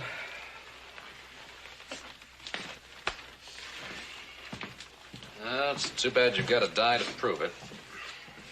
That's the whole point, monsieur. I part with life in order that my words may live. One thing worries me, though. What's that, monsieur? I made a mistake? My English is no good? No, I was thinking about your sister. You frightened me for a moment, monsieur Adam. My sister? You think I have given her no thought? Well, you think I have not noticed how things stand between her and little Joe? Little Joe? After I'm removed from the scene, she and little Joe can be married. Married? Francois, I don't know how to tell you this. Things being the way they are, I'd like to see you die happy. But you might as well know the truth. Little Joe is not the marrying kind. What? Even if he were, he's too young. Pa would never permit it. Horst, you got anything to add? I? Oh, yeah, well, seeing as how our only brother was hung for horse stealing, we couldn't have that in the family. No, people would talk. You mean he's been leading her on? He's a scoundrel? A roué? I challenge him to a duel! Hey, wait a minute. Ain't you forgetting something? You have a date with the hangman first. But my sister Eloise can hardly speak the language. She's helpless without me. She's all alone. Well, she wouldn't be alone for long. What do you mean? Well, there are lots of dance halls that need hostesses. Men get tired of looking at the same old faces. My sister, a dance hall girl? Doesn't matter that she doesn't speak English too well. Why, some of the men might like her even better for it. First thing you know, they'd all be calling her Frenchie. Chien, cochon! Hey, wait a minute. You don't want to hang for murder, too, do you? I cannot hang.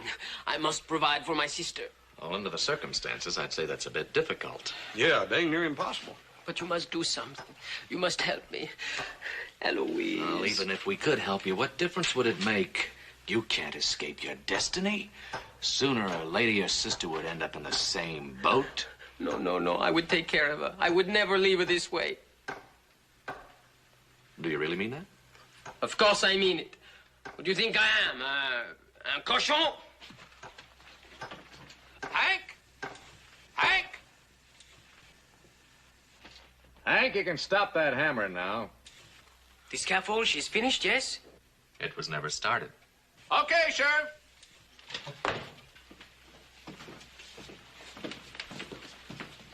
Sheriff, I think maybe you better tell him he's free. I don't think he'll believe me. Pardon?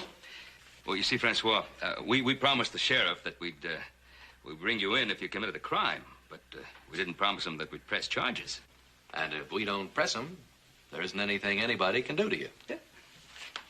Is this true? Yeah. And you kept me here? Cochon! Why didn't you not tell me they didn't press the charges? Because you did not ask me.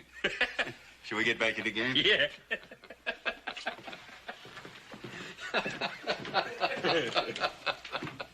Oh, Francois, don't feel too badly about not getting hanged.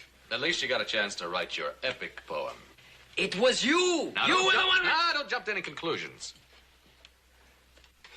Only a man who loves poetry could have the imagination for such a plan.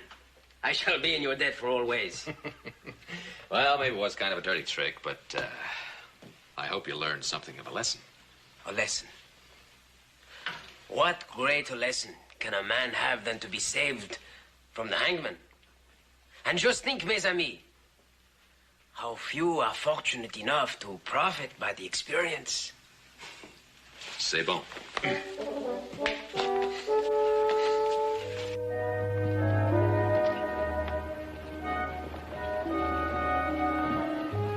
Don't you forget now, I'm going to write to you every single day. Et moi, cher. It will help me let you do talk the English. Talk. Now, is that all you ever want to do is talk? Au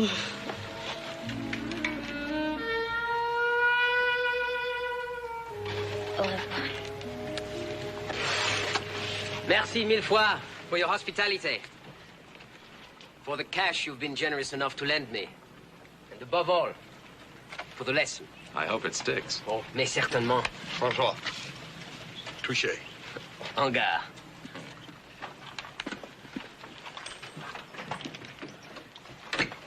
You Cartwrights, you taught me what I must do. First, I must find a rich husband for my sister in San Francisco. And then I shall be free. Free to be hanged. Au revoir, mes amis. Au revoir. Au revoir.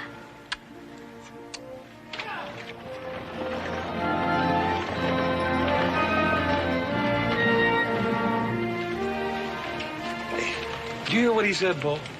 Yep. You know, I have an idea that one day he'll succeed.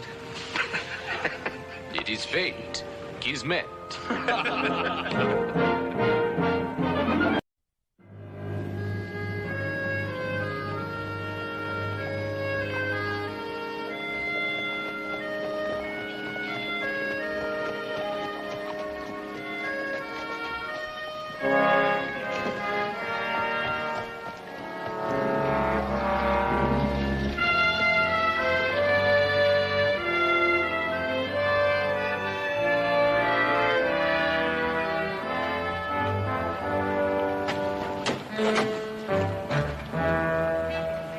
What's the idea? Just a minute, Sonny.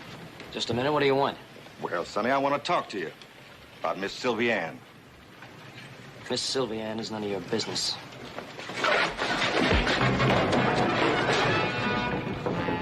Now, you stay away from her.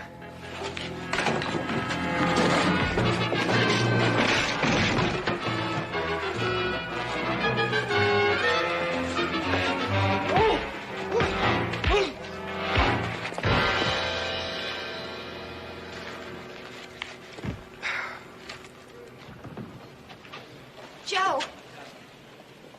What happened? Oh, you're hurt. Oh, no, I'm all right. Hey, oh, yeah, I guess I am hurt a little bit. Well, come on inside. I'll fix that cut for you. All right. Oh. Arnica. That's bottled fire, you mean? You'll give our place a bad reputation. What were you fighting about? I still don't know. I was walking over to the palace when this big buffalo jumped me. Stay away from Miss Sylvie Ann, he said. A fat chance there is of that happening. Little Joe, how many times do I have to tell you? I'm not your sort of girl. Then just what sort of a girl are you? Well, I'm no Juliet. Got the whole town talking about you, my boy. What do you mean? That fight, my boy. Sylvie Ann, where are the drinks? Pop, isn't it a little early for that? Not for me. No, sir, not for me. Oh, Mr. Cartwright, Mr. Brock. Oh, Mr. Brock. I heard a lot about you. You own most of the mining claims around here, don't you? I've heard about you. Higgler's a real hard case and a troublemaker. I had to fire him from one of my mines. Everyone was surprised the way you handled him. I was a little surprised myself. You made an impression on this town. A big one. Now we'll have a small libation. Just a small libation. Mr. Mayor, you know, I think Mr. Cartwright might be the man to help you. No, what's that? Oh, yes, indeed. The very man. And help you do what? Oh, please, sit down. You see, our sheriff, he had an accident. He broke his leg. We had to take him to Reno, and he'll be gone for a couple of weeks. Now, what this town needs is someone to wear his badge till he gets back. Mr. Cartwright, we think you're just the man. You want me to wear a sheriff's badge? But you can handle yourself. You proved that today. That's what the job needs. Isn't that right, Mayor? Yes, indeed. Yeah. You look at it from the viewpoint of the people who live here. Now, who are we going to pin that badge on? Some grocery clerk? No. Yeah, wait a minute. Now, don't you think this is an awful lot of responsibility just to hand to someone as young as myself? You know what we mean, don't you, Sylvia Ann? It's a matter of civic responsibility. Well, I have to admit it does make sense. Never argue with a woman, Mr. Cartwright. It's awfully hard to argue with a woman like Sylvie Ann. Well, Sylvie Ann? If it's for the good of the town, I'm on their side. This job's getting tougher to turn down every minute. Then why turn it down?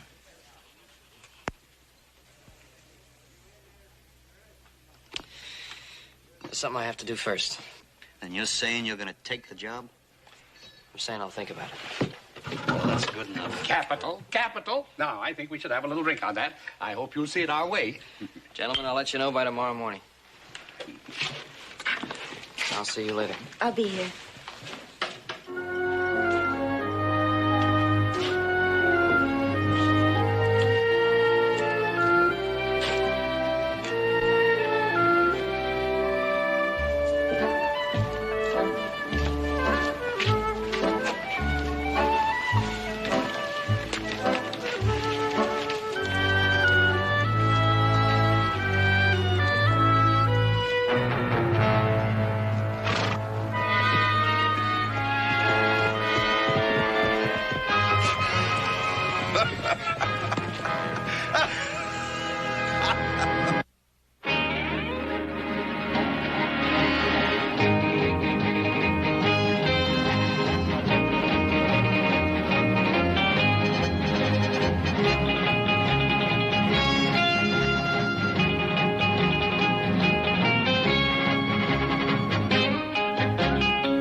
Why? Don't you think I can handle responsibility? Joe, I'm talking about a particular kind of responsibility. The responsibility that every man wears who pins on a badge and works and sometimes dies, making the law stand for what it does. But, Pa, I understand that, but no one, not even this kind of sheriff you're talking about, knows how he's going to work out until he's given the chance. But why a sheriff, Joe? Why? I didn't raise my sons to live by a gun. We all worked hard to make the Ponderosa what it is. I'd always thought that we'd all be content and happy to share in its future. Pa, it's not that. I'm not deserting the Ponderosa. All I want is a chance to see if I can handle a job when it's given to me off the Ponderosa as well as on. Pa, it's only for a few weeks. Besides, what could happen in a little town like Rubicon?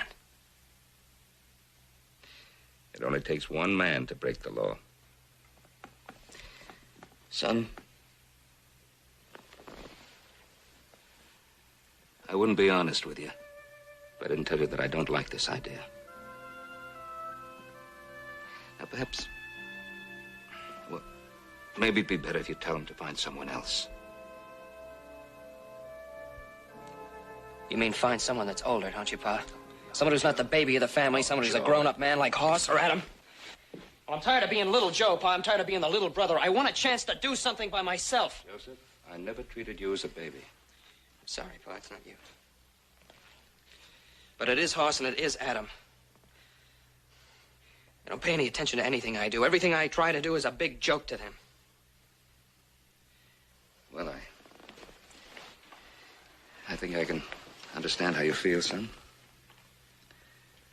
But do you really think that pinning on a sheriff's badge is going to solve that problem?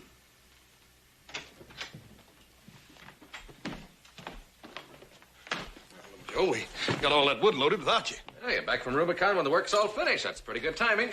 That's enough fooling around, boys. Little Joe here has a serious decision to make, and I think we all ought to hear it. Well, tell me he's going to marry that little gal over in Rubicon. Which one? Aren't there several? Joe's been offered a job. What kind of job, little Joe? Being the sheriff of Rubicon. Sheriff? What's everybody in Rubicon, gals or something? At least you can see now why I have to take the job. Sheriff.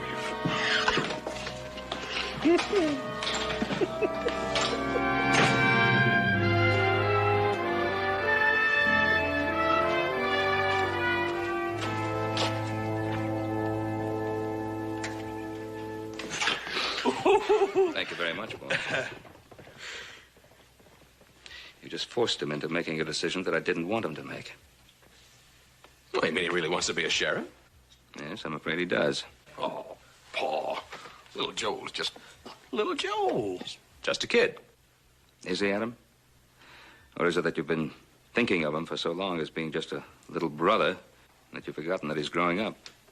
That he has grown-up feelings and grown-up pride? If he's really serious about this, we ought to get into Rubicon. He's going to get him some trouble he can't handle. No, Hoss. That's just the point. Little Joe's got to learn to handle his own troubles. I only wish he'd hadn't picked such a hard way to start. Well, I hope he remembers. Remembers what? That he has a family. That we love him. And we'd help him if he needs help.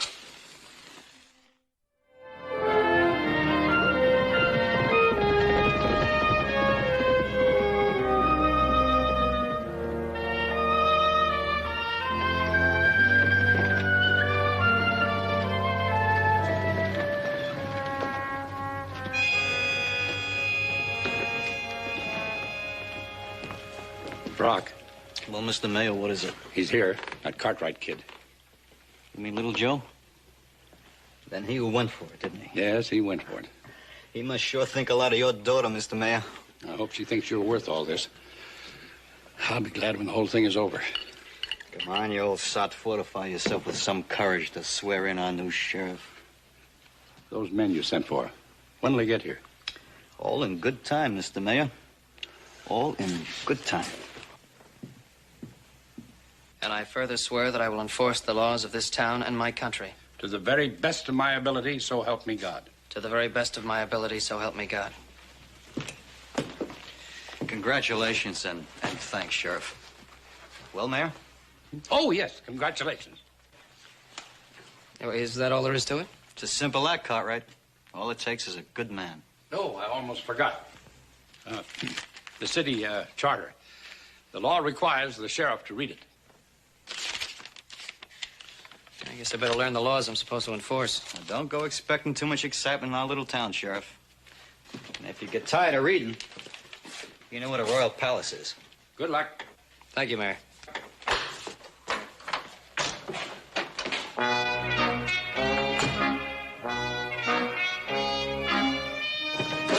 Ab, I'm I'm not sure about that, kid.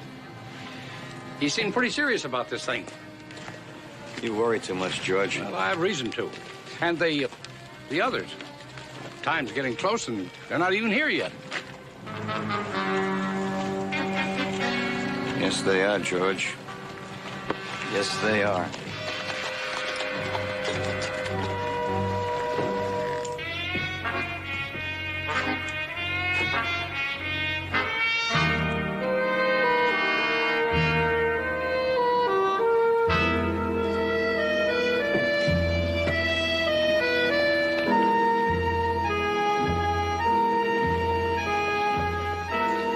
At the end of the hall.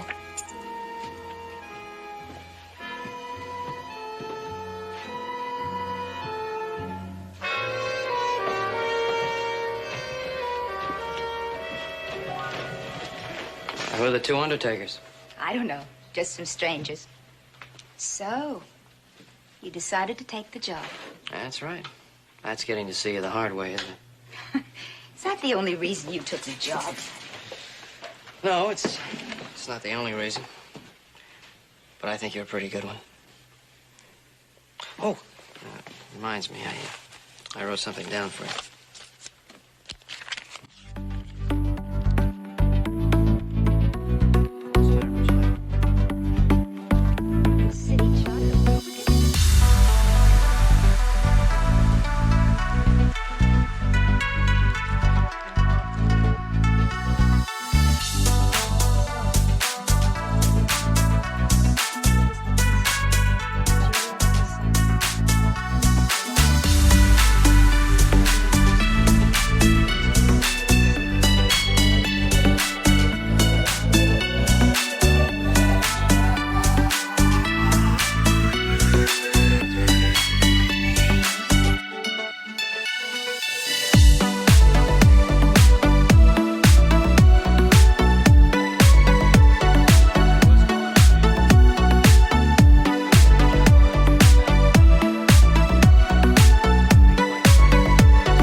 sheriff with me, sonny boy.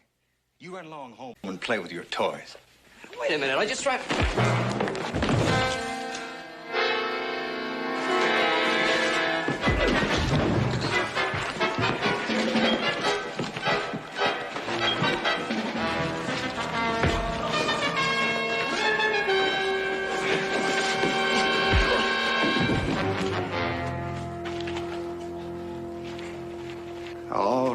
sonny boy.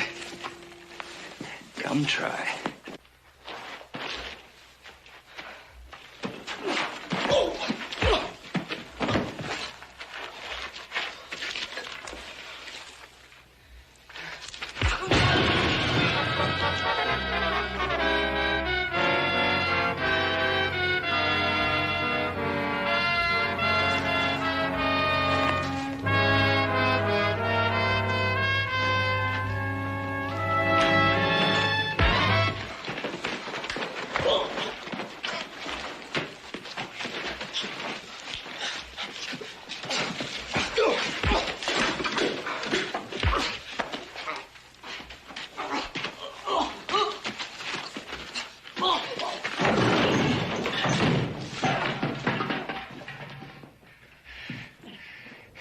Now, why don't you just give up, sonny boy?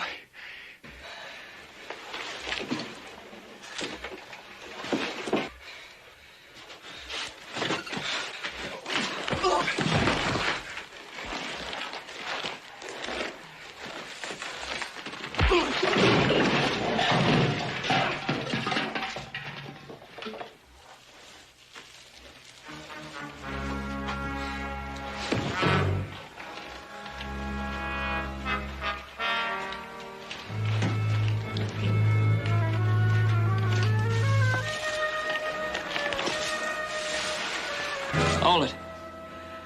You're not going anywhere just yet. Don't make me use it. Take your gun out nice and easy and throw it in front of you.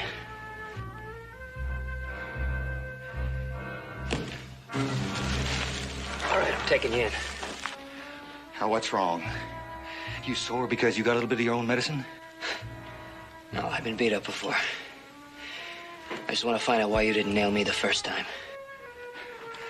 What's the charge? For a starter, assaulting an officer of the law.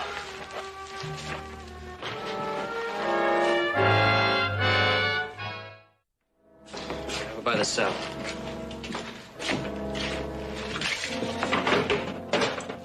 Get inside.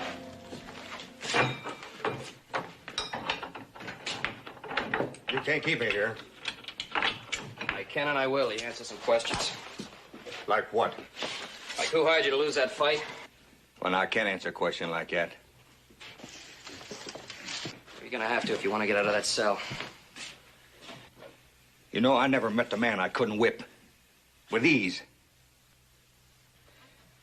But they're no good against bullets. Give me the answers I want, and I'll make sure you get safely out of town. Who's the man that hired you? You don't expect me to answer that. Man, you're afraid I won't know whether you did or not. Not gonna be able to take any chances with you behind bars. They know I won't talk. Yeah, sure they will. And for a day or two. What's gonna happen then? They're not gonna be able to take any chances. They're gonna come for you, Higgler. You don't have much choice. I got one choice here, boy. You're gonna have to beat it out of me. If you think you can.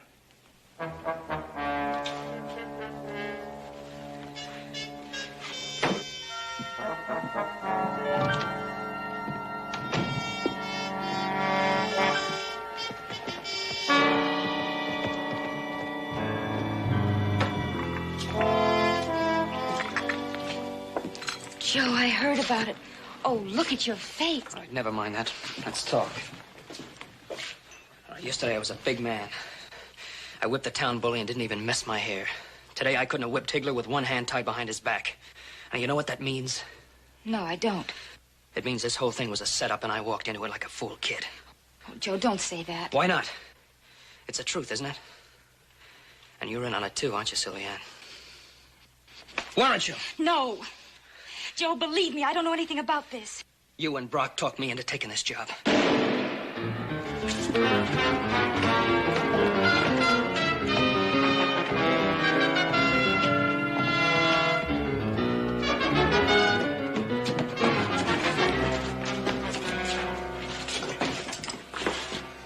They couldn't even wait a day or two, could they?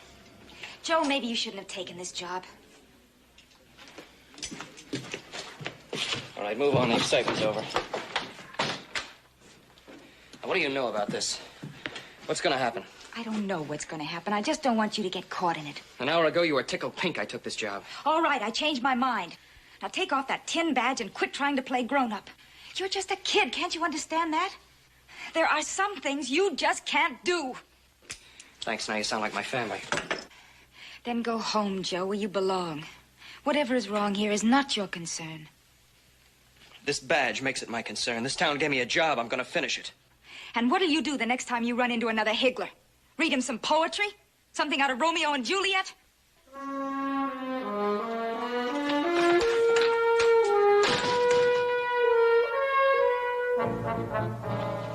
You're just stupid. Is that head of yours filled with muscle? Why don't you stay out of town like I told you? I was getting out of town, Mr. Brock. I just stopped for one drink. For one drink. And you ended up in the sheriff's jail. What did you tell him? I didn't tell him anything. I swear it, Mr. Brock. I don't like this, Ab. I don't like it at all. You said it'd be simple. Now it's getting complicated. Just shut up! Now, you just get him out of town. And you put him on the road. You mean under the road, don't you? No, you let him go. I don't want any more, as my friend the mayor puts it. Complications. Now, you just get up here.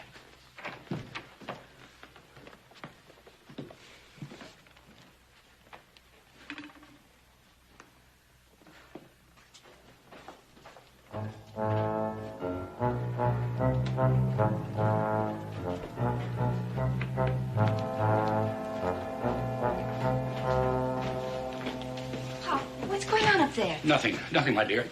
You leave it be. Leave it be? How can I? I just saw Higgler with one of those strangers. Pop, how'd he get out of jail? No, I told you before. Leave it alone. The less you know, the better off you'll be. All right. If you won't tell me, I'll go ask Ab. No. Please don't do that. I don't want you involved in any of this. Aren't you my father? Aren't I already involved?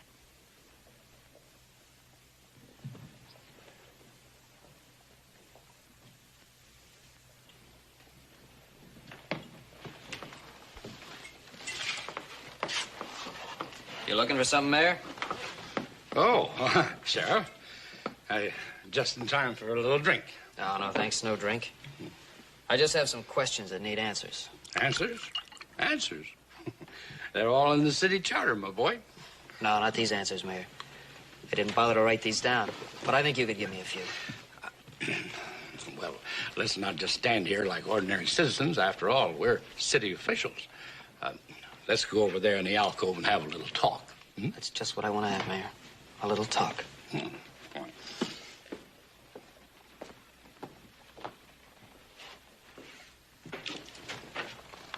Sylviane, can't you see that I'm busy with my associate from San Francisco? I understand, Mr. Brock. A gentleman never keeps a lady waiting. All right, but I want to go over our business arrangements again. I'll be just down the hall, Mr. Brock.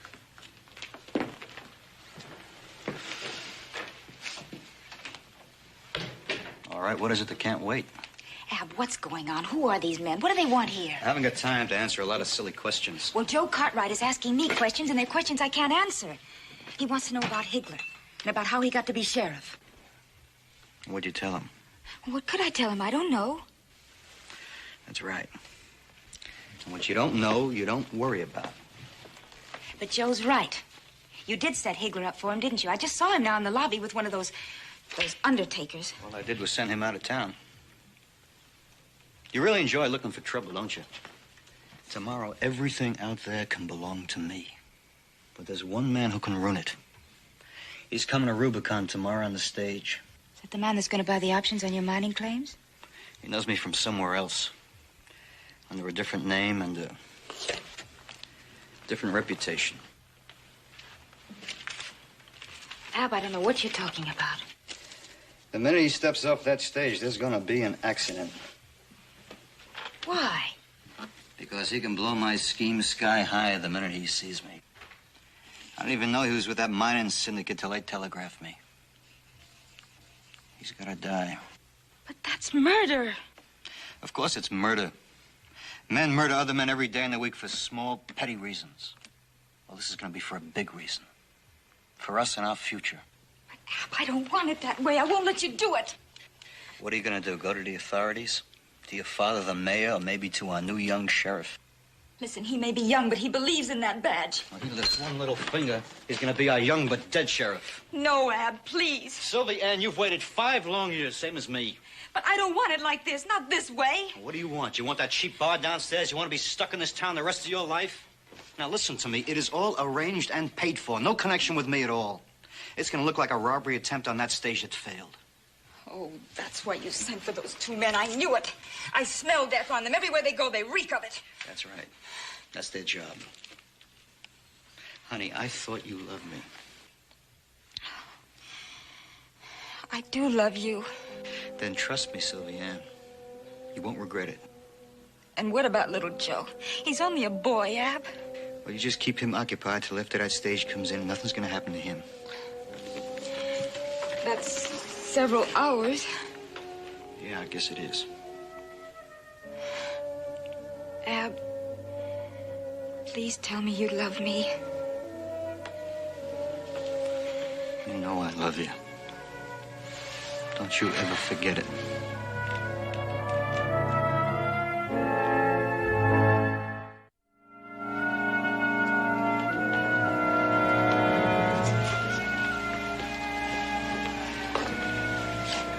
Don't worry, Sylvia Ann. He didn't tell me anything.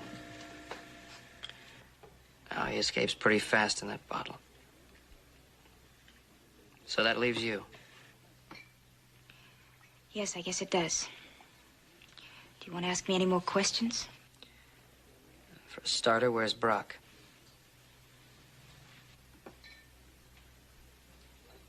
Guess I know where he is. Joe, wait.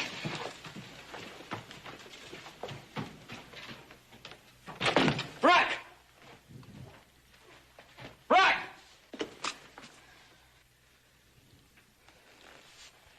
You know where he went? Where is he? Little Joe, I've got to talk to you. Oh, that's very funny. All of a sudden, you have to talk to me, huh? Look, what I said before to you, I was angry. In anger, truth will out. I read that somewhere. Not in Romeo and Juliet. I tried to tell you I was no Juliet. All right, we've been through this all before, haven't we? All I want now are some answers. You're Brock's girl, right? You've always been his girl. Oh. You had to find that out someday. And that's why you went along with this cheap trick of making me the sheriff. Why you got me to pin this badge on her. Yes, because my man asked me to. And because I would do anything that my man asked me to do. With one exception, little Joe. Murder. So that's it, huh? All right, when is it going to be? Tomorrow, sunup. On the stage. They're going to try to kill one of the passengers. I don't know who. The 2 undertakers we saw, Brock hired them too, didn't he? Yes. 2 against 1. He likes a sure thing. Now you want me to stop it, is that it? I wish you could. But pinning on a badge and strapping on a gun will never make a gunfighter out of you. Yeah, so that's the real reason for giving me the job, huh? Yeah. Yeah, they wanted a boy for a sheriff, not a man. But you are a man, Joe, a very good man. But you can't do it alone. Yeah, I think my family might agree with you. I don't know the real reason why I took this job. Oh, granted, you were part of it. The real reason was the first time in my life somebody outside the family offered me a job with responsibility. It's a chance to prove myself to my father and my brothers. And look at me now. Wait a minute. Your father and your brothers. With their help, there'd be enough of you to stop this whole thing. Well, Joe, you can't do anything about it all by yourself. I can try. You wouldn't stand a chance. That's the way it was planned, wasn't it? Oh, don't you worry, Sylvie Ann. The stage comes in tomorrow. I'll be there to meet it. Joe, wait. You do understand, don't you? I mean, about Brock and me. No, I don't understand. Not you and Brock. Not a girl like you.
Well, that ought to hold you for a while.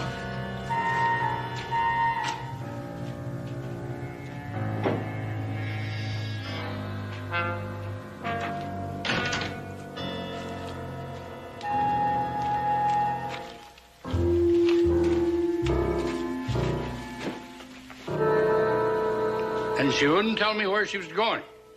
Now I'm asking you to get up and find her. She's a big girl, Mayor. I'm sure she's been out alone at night before. You mean to tell me you're going to lie there and do nothing? Look, I'm the sheriff here, not her father. I should have known better than to swear in a boy for sheriff.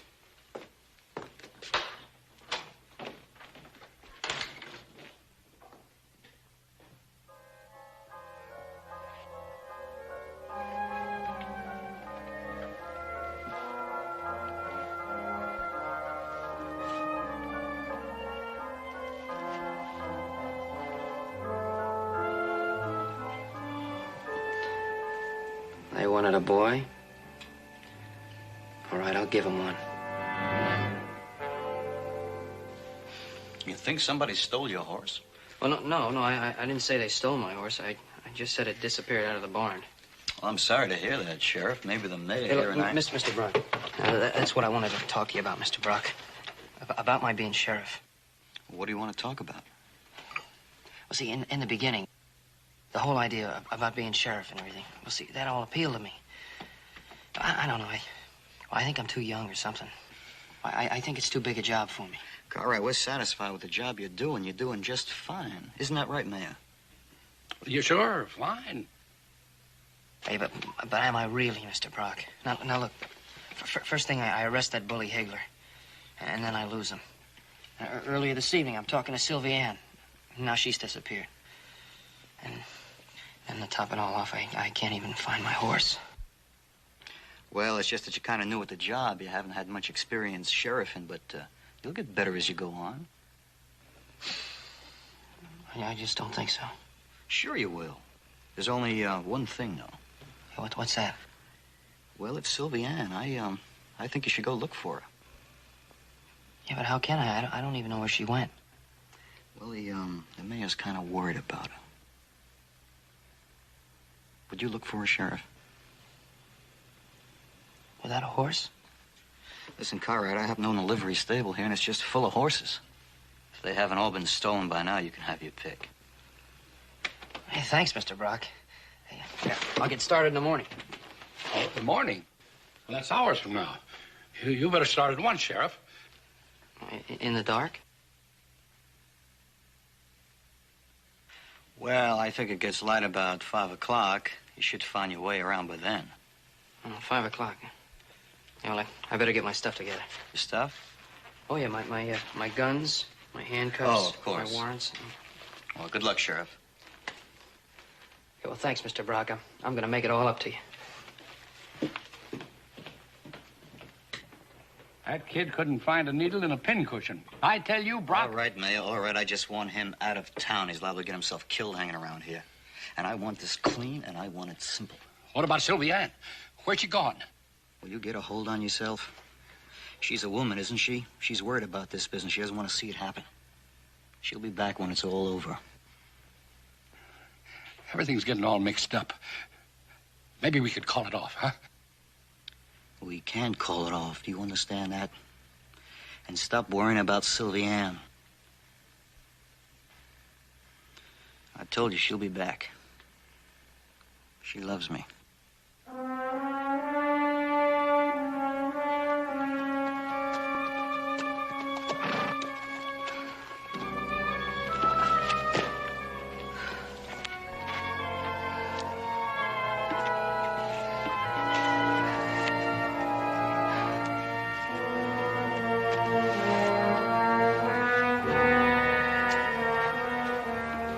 Mr. Cartwright!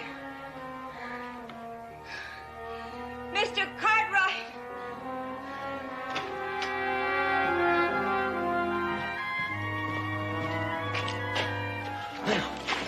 You all right? You hurt? Yes, I'm all right. Is this a Ponderosa? Yes, it is. What are you doing with little Joe's horse? I've got to talk to Mr. Cartwright. I best get you in the house.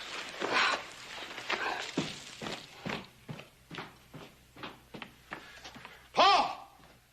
Hey, Paul, come down here, quick! What is it, Hoss? Paul, this little gal came riding in on little Joe's horse. Get some brandy. What's this about you riding in on my son's horse? Well, I thought if I rode his horse, you'd believe me. Believe what? Who are you? Where are you from? My name is Sylvie Ann. Thanks. My father owns the Palace Hotel in Rubicon, and I work there. You didn't ride all the way from Rubicon to tell me that. What's happened to little Joe? Well, nothing yet, but something's going to unless he gets some help. What kind of trouble is he in? Mr. Cartwright, you brought him up too well. You taught him about responsibility. What kind of trouble is he in? He's in serious trouble. And in a few hours, he's going to be facing up to it all alone. Facing up to what? 2 hired killers. Get at him. Hey, Adam! Adam! Come down here right quick! You're the girl Joseph has been seeing in Rubicon? I'm the girl.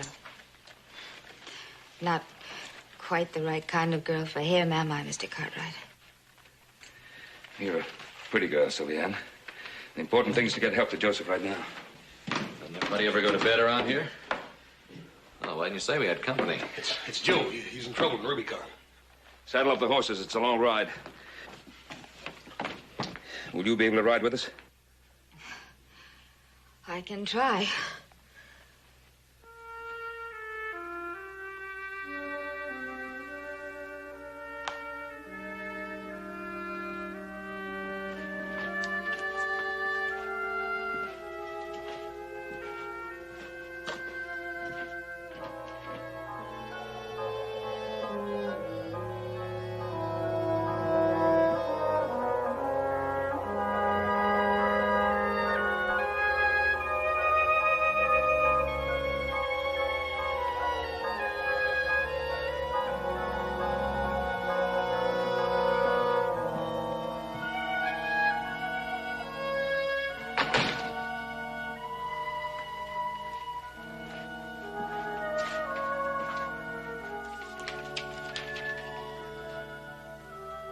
And so, Dad, I realize now it's awfully tough to face responsibility alone. But I've made up my mind to see it through. If something goes wrong, I know you'll understand. Joe.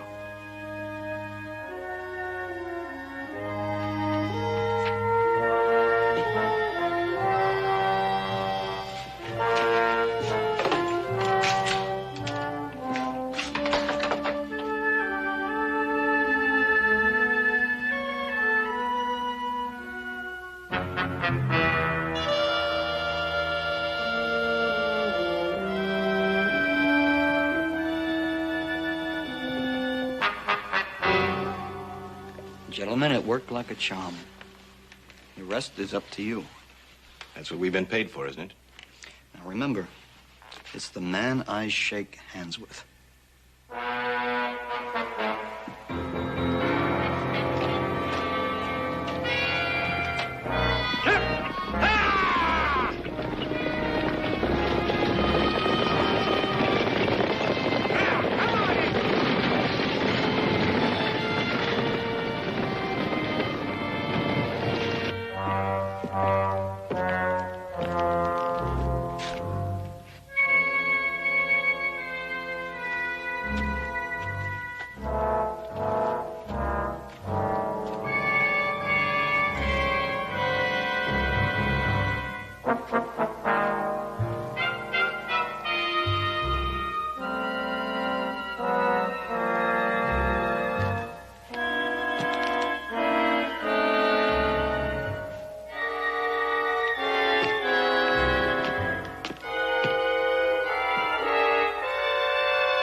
Put up your hands.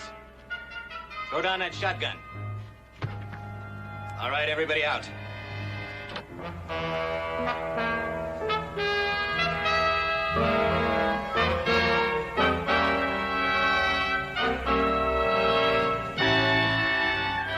Drop it!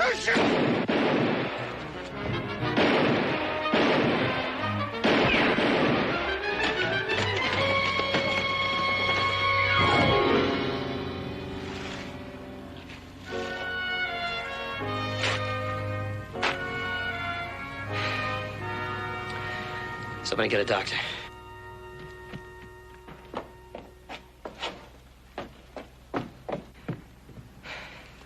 Mr. Jennings?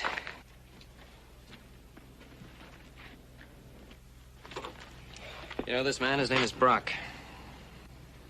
His name isn't Brock. It's Winslow. John Winslow. I saw him commit murder in St. Louis 6 years ago.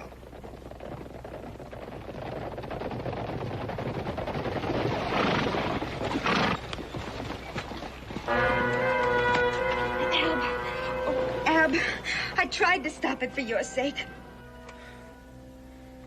Poor Sylvia. Always the worrier.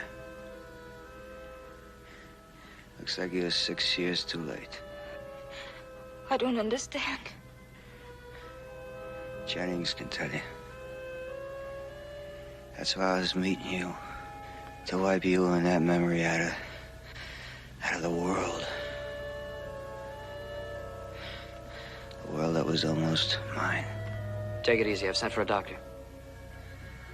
Doctor? Aren't you gonna use that tin badge of yours? Aren't you gonna arrest me? I made a big mistake picking you. I'm sorry, Sylvia.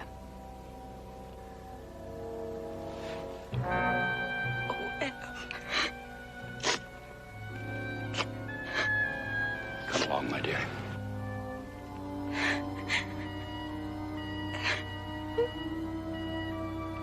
But when? Oh.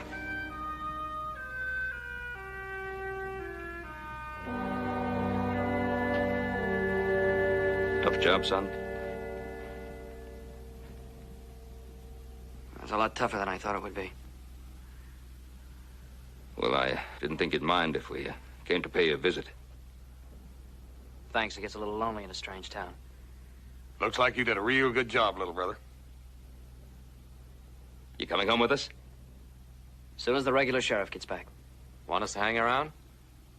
Why, so you can make some more jokes about me? Sorry, never again. That's for dang sure, little brother. Well, look, why don't you come over to my office and have a cup of coffee?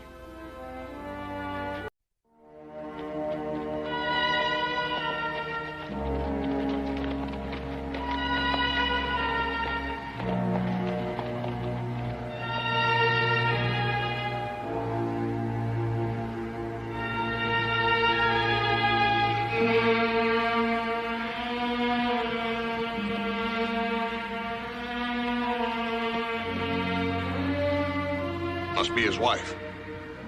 She dead, too? Yeah. Wonder how it happened. I don't know. Reckon something must have spooked the horses. Broke the tree. Wagon came tumbling down. That road's icy. We're heading for high country. Wonder who they are. I don't know. Look around, see if you can find anything to identify him by. Right. Joe, see if you can find a shovel. Yeah. Hey, Joe.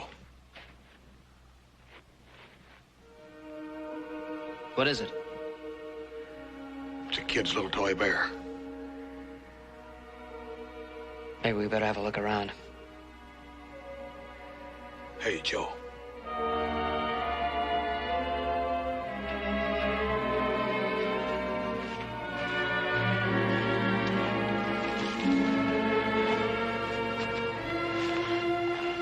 Hey, Joe. Honey. Let me, We don't want to hurt you. go. We're going to help you, baby. Honey.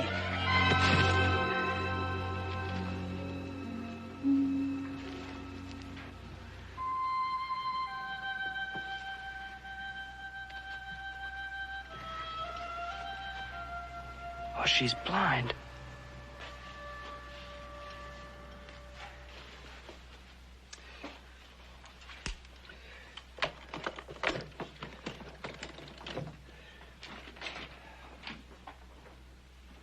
I've already talked to Sheriff Coffey about this, but I was wondering if when you got back into town, perhaps you could look around and see if you could find any relatives of hers. I'll do that. Yes, she's our responsibility. Good night, Ben. Boys. Thank you for coming out, Doctor. Thank you.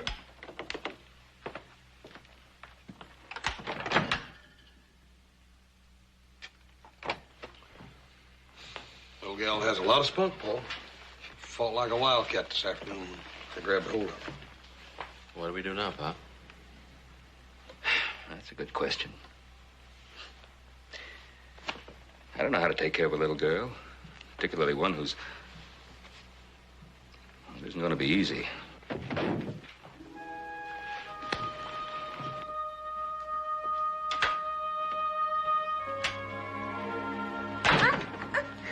Don't be frightened, darling. No one is going to hurt you. Get you back into bed here. There we are. Now, you know, my name is Ben Cartwright. My sons brought you here and brought you to our home. Mama. Papa. Now, don't you worry about anything, darling. Everything's going to be real fine. They're dead. Aren't they? I know they're dead. I heard Mama scream. Then the wagon fell. Darling, please don't cry. Yes. Only little girls cry. That's right. And you're not a little girl, are you? I'm almost 12. Almost 12. Why, you're getting to be real grown up. Say, do you know something? I don't even know your name. It's Gabrielle. Oh, that's such a pretty name. Gabrielle, can you tell me where you and your parents were going? To the mountain. To the mountain? To find Grandfather. Poor Papa. I wanted so badly to see him. For us all to be together on Christmas. Now I have to find him. Gabrielle. I'm so tired.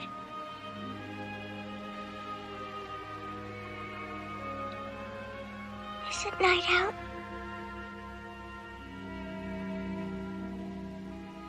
Yes, darling.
Home, home!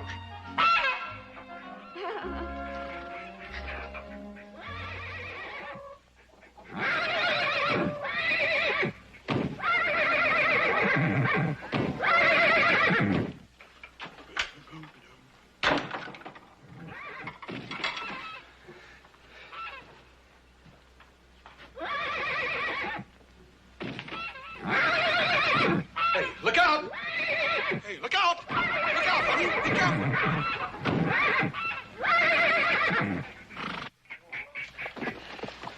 You all right? Yes, I must have spooked him. Yeah, I reckon you did a little. I know you. You do? You brought me here That's right. How'd you know that? because you're so big. Yeah, I reckon I am. What's your name? Hoss? Horse? No. Just plain Hoss. H-O-S-S, not H-O-R-S-E. And your name is Gabrielle. I was bringing breakfast down to you, but how'd you get out here anyhow? I walked. Looks like you did at that. Come on, let's go get some of that breakfast. Just walk in front of me. I can hear your footsteps.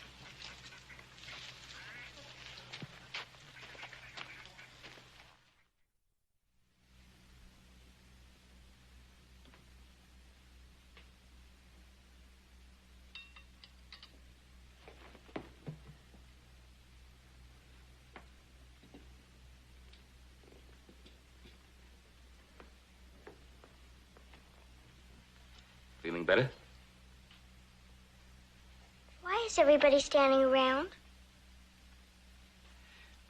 I suppose we want to see that you're enjoying your breakfast. You're probably wondering what you're going to do with me. Gabrielle, last night when we were talking, you mentioned your grandfather living in a mountain. Yes. Will you take me to him? Well, of course I will. You promise? I promise. Now, about your grandfather, though. Do you know where that mountain is? I'm not sure. Papa knew. He hadn't seen Grandfather for the longest time, ever since he went to prison. Your grandfather went to prison? But then they found out he didn't do anything wrong to be put in prison for, so they let him go. Gabrielle, you never did tell me your last name. Now, would it happen to be Wickham? How did you know? I've heard of your grandfather. Will you take me to him like you promised? Well, that doesn't leave me much choice then, does it?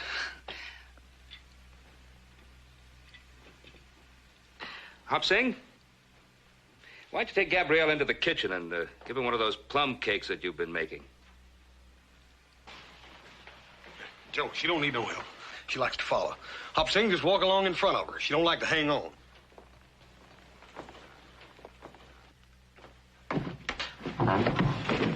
Was that you, Hop Sing? I bump into chair. You better watch where you're going.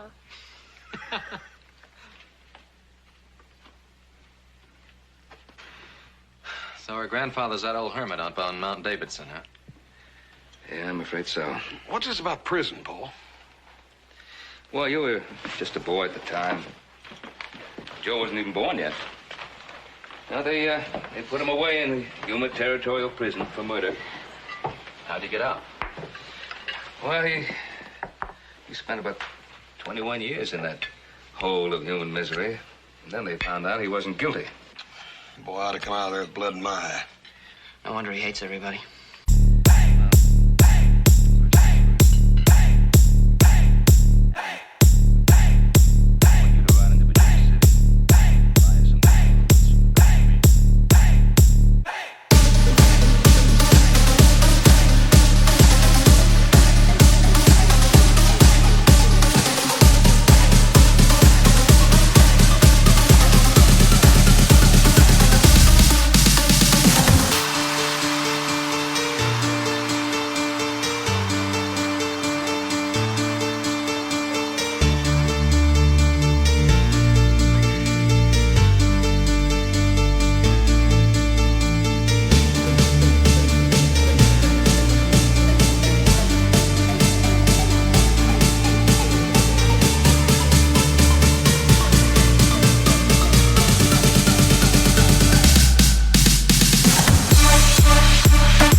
And happily.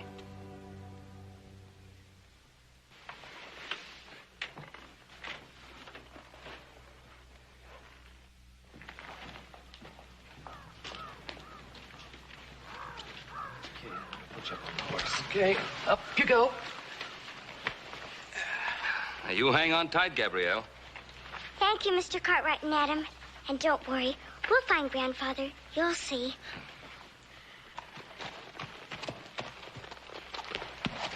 Careful now. Bye, Gabrielle. Bye. Bye, Paul. Up the house. Careful now.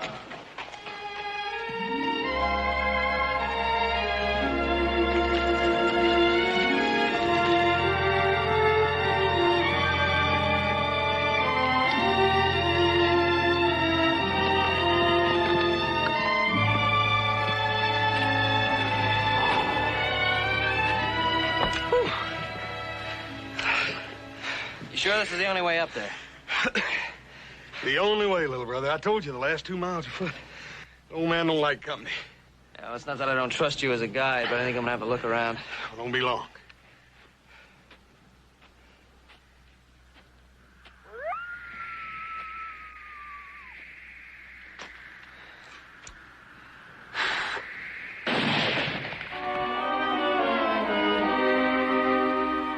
Boss, what happened? I heard a shot. Get out of here! Is your name Wickham? Devil take it, ain't none of your business what my name is. Get away from here or I'll blast you to kingdom come. Now, hold on, old hammer. Just a minute. We've come a long ways to talk with you. If your name is Wickham, this little gal here is your granddaughter. Granddaughter? I ain't got no granddaughter. Get out of here. If you come beyond that point, I'll kill the lot of you.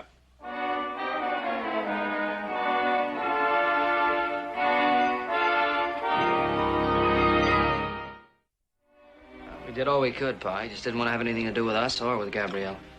Wildest looking thing you ever saw, boy. He had long hair hanging down like this and a big beard and meaner than all get out, too. He kind of looked like Rip Van Winkle just waking up, didn't he, Joe? Yeah.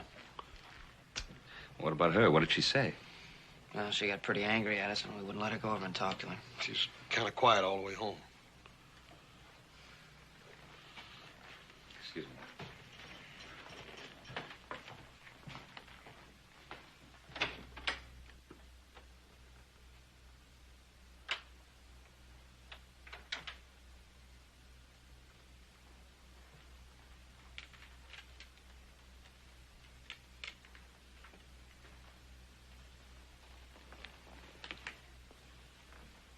Gabrielle.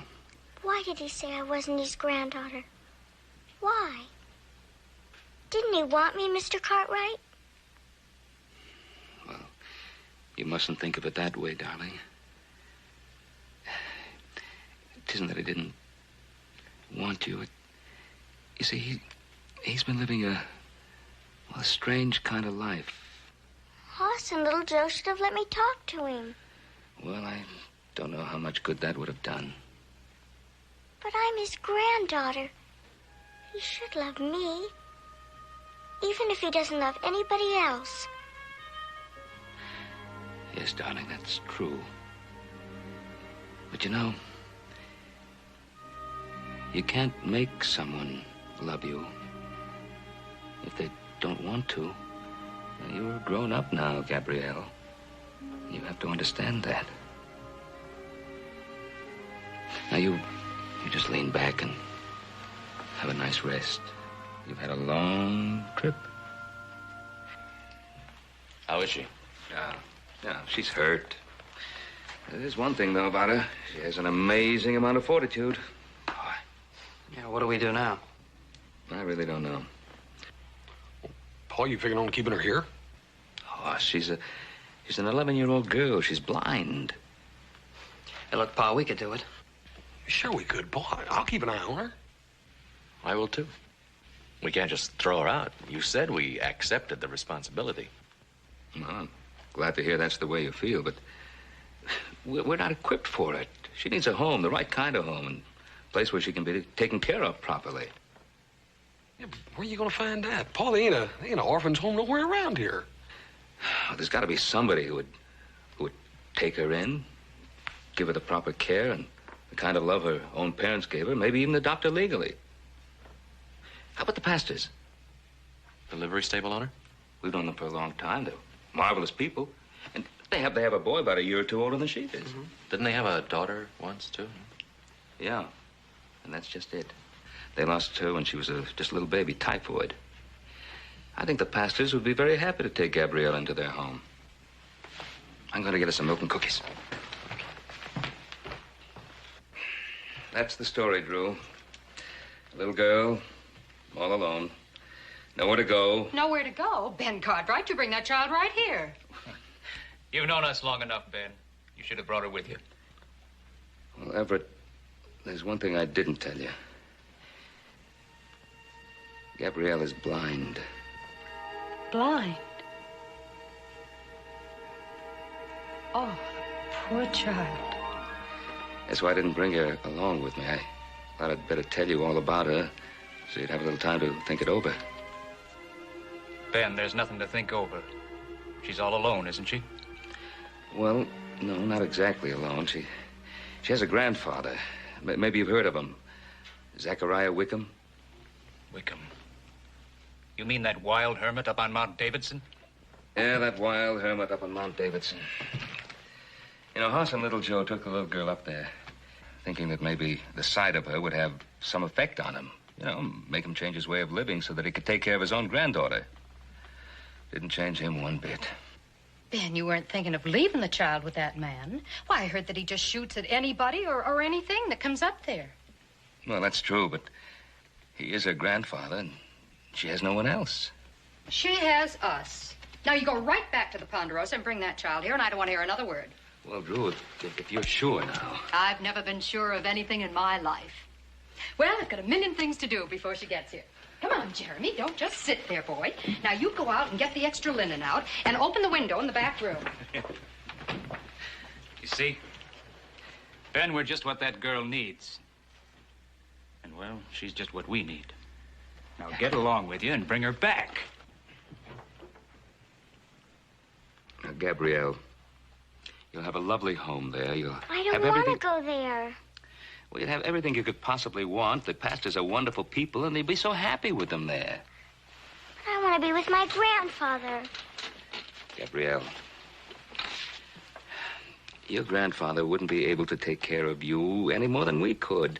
You know, he lives in a man's world. So do we, and just not the right kind of place for a little girl to grow up in. He's all alone. I could help him. I could cook for him, and I could feed the goats, and I could sew for him. Gabrielle, will you please listen to me? Do you trust me? Yes. Well, then will you please do as I ask?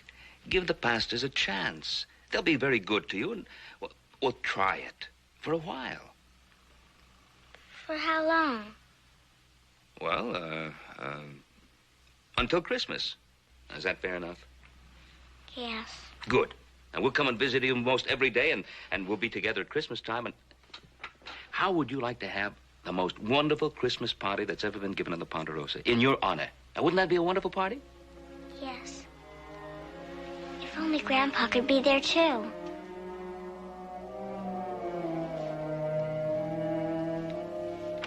Come in. Well, Ben, here we are.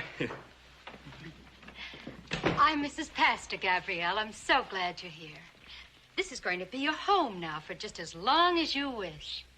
I'm Mr. Pastor, Gabrielle. You don't have to worry about a thing anymore. We're going to take good care of you. This is our boy, Jeremy. Hello. You're real welcome. Thank you. We're going to have supper in a few minutes, Gabrielle. I hope you like chicken pie. Good. Jeremy, why don't you take Gabrielle into her room so she can put her things away, Come on.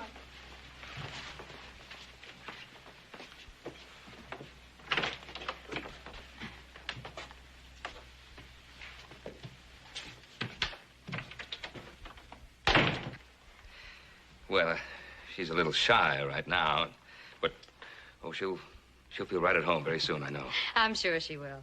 And I think she'll be able to talk to Jeremy easier than to us old folks. Yeah. Well, I just don't know how to begin to thank you. Oh, now you boys are going to stay to supper, aren't you?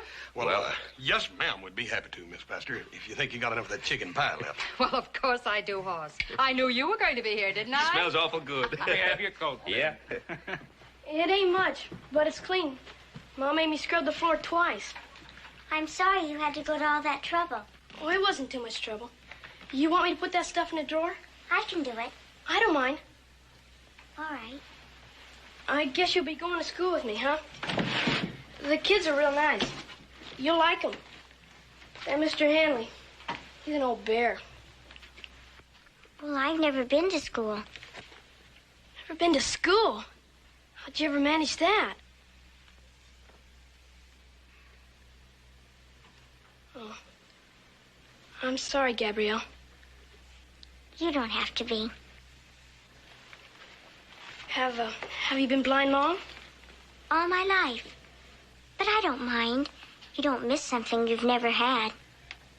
You're sure a pretty girl.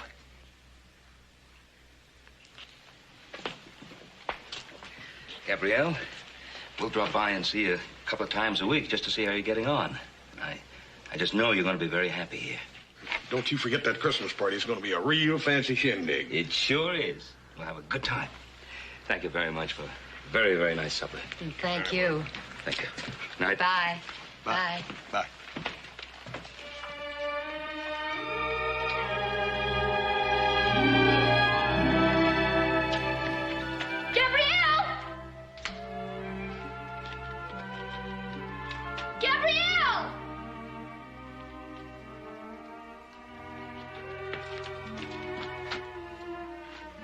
Gabrielle, how'd you get out here all by yourself?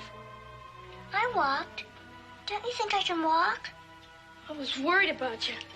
Mom and Pa told me not to let you out of my sight until they got back. Everybody treats me like a baby, just because I can't see.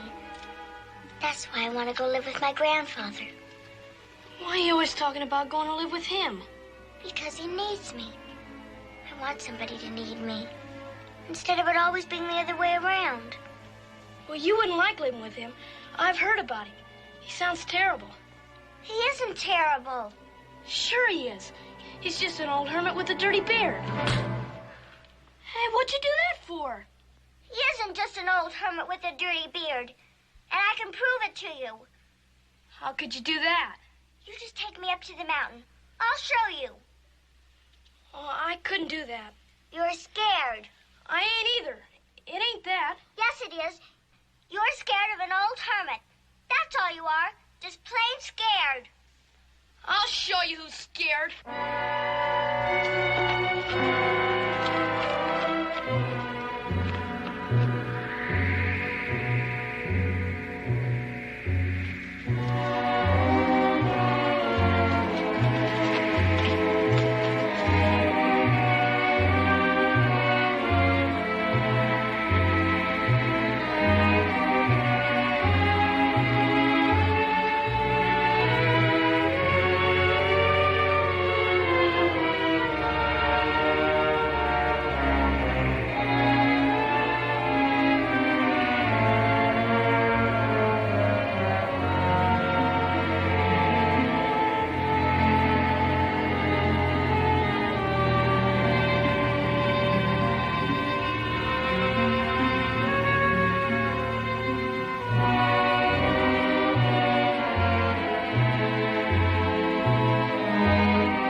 What is it? It's a cabin. I think it's your grandfather's. Take me there, Jeremy. Please? Gabrielle, let's go back. No. Do you see Grandfather? I don't see anyone, Gabrielle. I think we better start back. Listen. Goat bells. Grandpa must be here. Get out of here! Go on, get out! No! Come on, Gabriel, let's go. But I don't want to go. Go on, get out of here, or I'll skin the hide off you.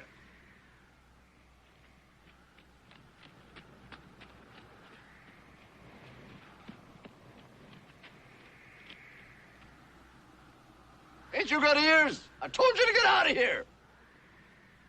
Grandpa, I can't see where to go. Grandpa!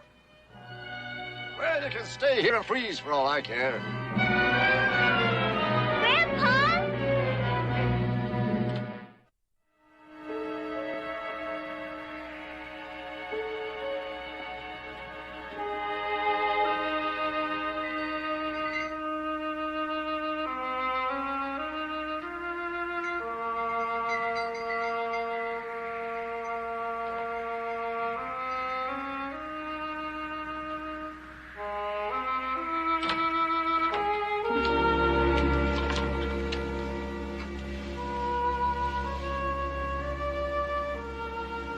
Grandfather?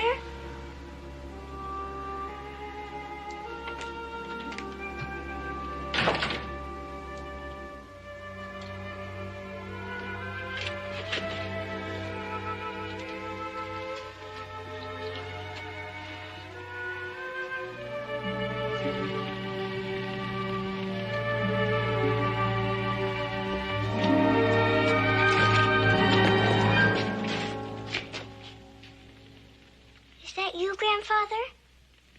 What do you want here? We were on our way to find you. Mama and Papa were killed. Why did you come back? I told you to stay out of here. You're my grandfather. I wanted to come.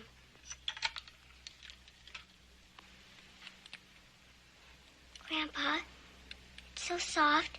Is it muskrat? Beaver. Sounds like you're getting a cold, Grandfather. Onion syrup is good for that. And I can make a tea out of wild cherry and dogwood bark. I'm taking you out of here. But I don't want to go. And I don't want you here, you understand? I'm staying, Grandfather.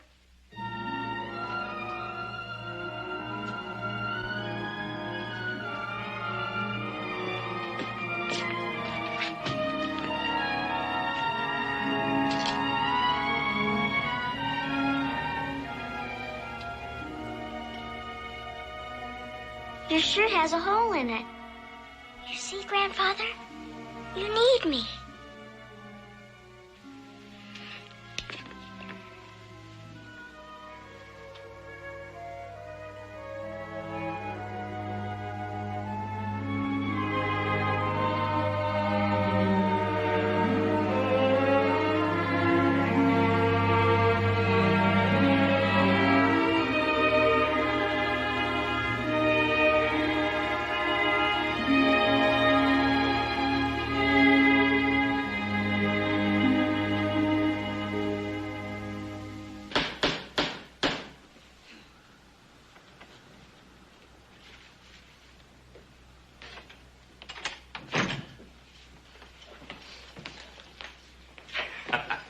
Hey, Joe, them's my best socks. Yo, I needed the biggest sock I could find for Gabrielle. Come on, you two. Let's go pick out that Christmas tree. Yeah, make sure it's the finest one of the Ponderosa, too. Ben, Oh, Lambert, what is it? Jeremy took Gabrielle up the mountain, up to her grandfather's. Up to Grandfather's? What in tarnation for? Well, she teased him about being afraid to take her up there. He didn't think it would hurt anything. Well, you mean she's still up there? Yeah, she's still up there. Jeremy tried to get her to come back with him, but she wouldn't budge. Ben, I feel terrible about this, but, well, he's just a kid. It's all right, Everett. It's all right. Go saddle the horses. Everett, you go back home. Take care of Drusilla.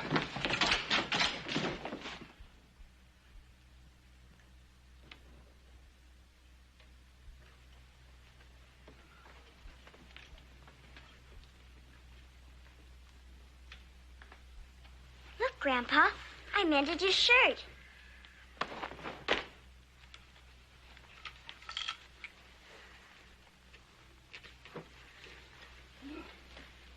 Papa told me so much about you. How you used to take him fishing in the mountains. How you read to him from this book. He told me how they sent you away to prison, even though you didn't do anything wrong. And how he tried so hard to see you, but they wouldn't let him. He loved you, Grandpa. This is my favorite book. I'll read to you, Grandpa. I know most of the stories by heart. There once was a man and woman who had long in vain wished for a child. At length, God was about to grant her wish. And I want you to read with me. Maybe you are just an old hermit with a dirty beard.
If that old buzzard's hurt that little gal.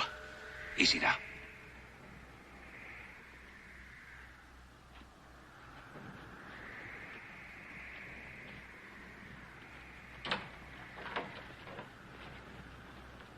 Grandfather, is that you? Gabrielle, it's the Cartwrights. Are you all right, darling? Grandfather went away. He went away. What do you mean, Gabrielle? He doesn't want me. He went away. He's been gone all day. He hasn't come back. Gabrielle, you'd better come back home with us. I mended his shirt. I know he needs me. Why doesn't he know that? Gabrielle, honey, this ain't no place for a little gal. But I don't want to go back. I tried so hard. I've got to stay here. Hoss, you'd better pick her up. Paul, don't you think maybe... Put this hat on her and pick her up. I don't want to do this any more than you do, but she'll be much better off at the pastures. Come on. But I don't want to go. Please, I don't want to leave Grandpa. Maybe if I call to him once more. Grandpa! Grandpa!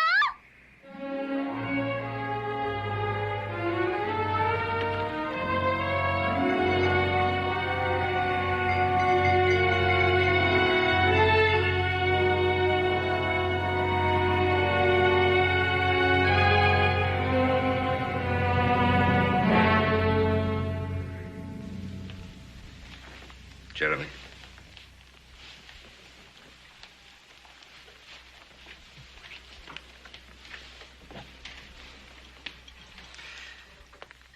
Gabrielle, I know how you feel. And I know how much you wanted to be with your grandfather, but... Well, you see, we just didn't think that he was the kind of man you should be with. But maybe if I'd stayed with him longer, he would have changed. I'd like to believe that, but we just couldn't leave you up there all alone. I read to Grandpa out of the book. All about Rapunzel, little Joe. I think I lost the book. You have a wonderful home here, Gabrielle, and people who love you, and you have friends. And we are your friends, aren't we? Yes. I have lots and lots of books, Gabrielle. Be glad to read to you anytime. Yeah. I'll teach you a couple of things about horses I'll bet you didn't know, too.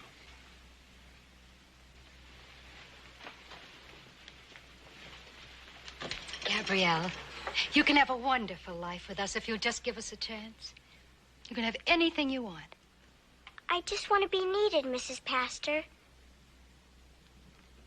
We need you, Gabrielle. We need you very much. But my grandfather needs me more.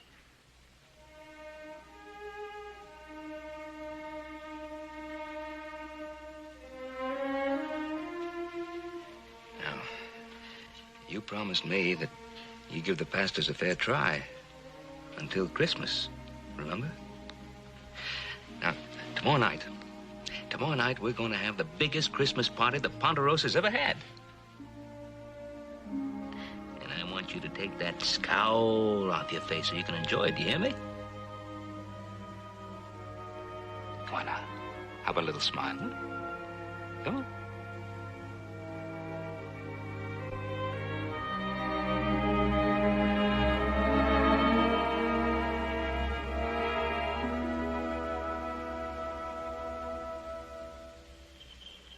Hey, here they come. Come on, let's get ready. I'm gonna sing a bass. Just sing on key, will you? All right, boys. 1, 2, 3, 4. Joy to the world, the Lord is come. Let earth receive her King. Let every heart prepare him room. And heaven and nature sing, and heaven and nature sing, and heaven and nature sing.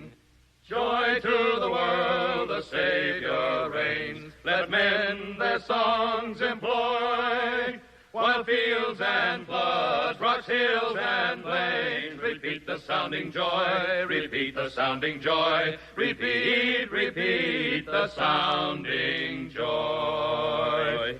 Merry Christmas!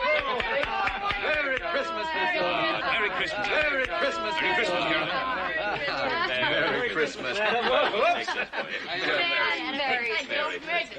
on over here now. To decorate this room? You know, I think every pine cone from the Ponderosa is right here in this very room. That's right. Now, here's the tree. You know, it's so tall it goes all the way to the ceiling. Does it have an angel on top? The most wonderful angel you could ever imagine. Yeah, with pink wings and a golden halo. And over here is a feast fit for a queen. Mm-hmm. We have turkey and cranberry sauce and apple pie and dumplings. I hope you brought your appetite with you. I'm not very hungry. Well, I sure am. Well, you all. Wonderful. Look at that. Oh, and a Merry Christmas to all! Well, look who just came down the chimney.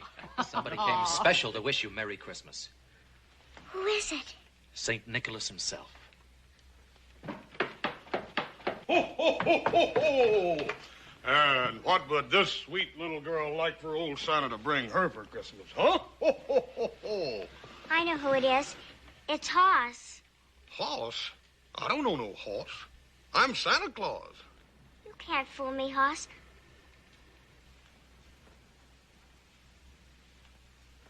It's just like Grandpa's beard. Well, let's have a little music here and liven things up. How about a couple of carols before supper? All right, Ben. Oh, come, all ye faithful, joyful and triumphant, oh, come.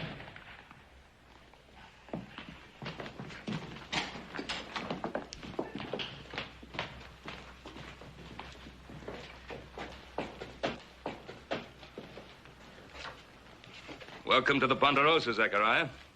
Don't hand me no welcomes, mister. I don't want no part of your world, you hear? Well, then what do you want? You stole something from me. Stole something from you? You know what I'm talking about? My granddaughter. I aim to speak to her.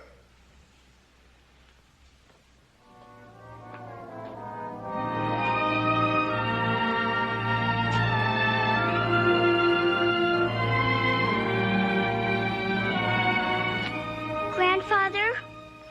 Where are you?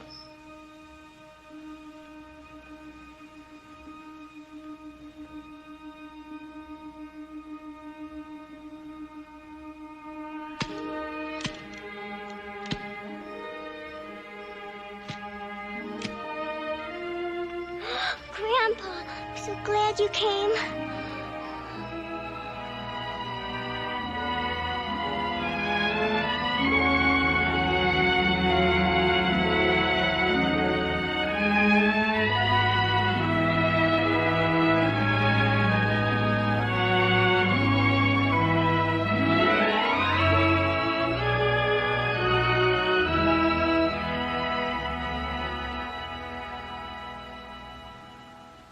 There's food inside, Zechariah, and a warm fire.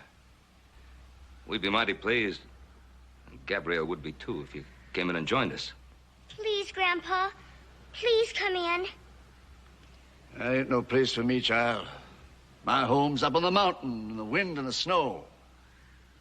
But you just have to see the beautiful Christmas tree. It's got an angel on top with a golden halo. It's the very most beautiful thing I've ever seen. You've ever seen? You can't see nothing, child. But I can, Grandpa. Somehow I can. Inside, I can see. Can you see me? Yes, Grandpa. I can see you.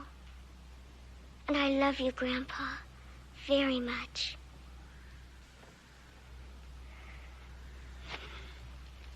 I'll go and look at the tree.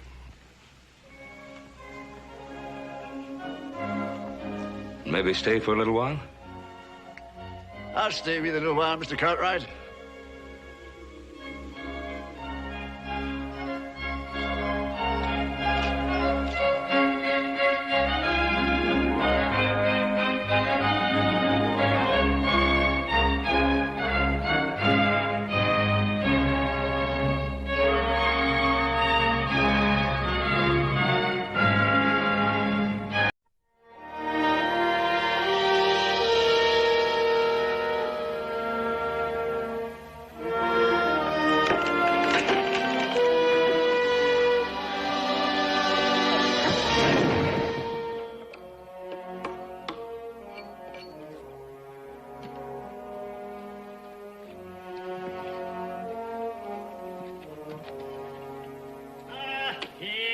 me get a hold of that.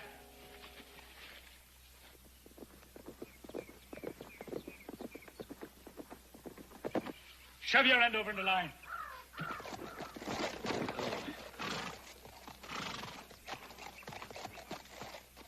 Well, there's some more of them. That makes the fifth bunch altogether. Yeah. Let's go talk to him.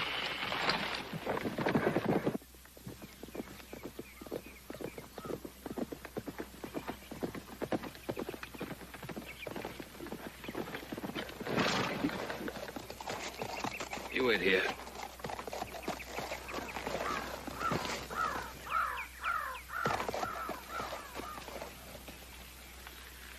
Howdy. My name's Ben Cartwright.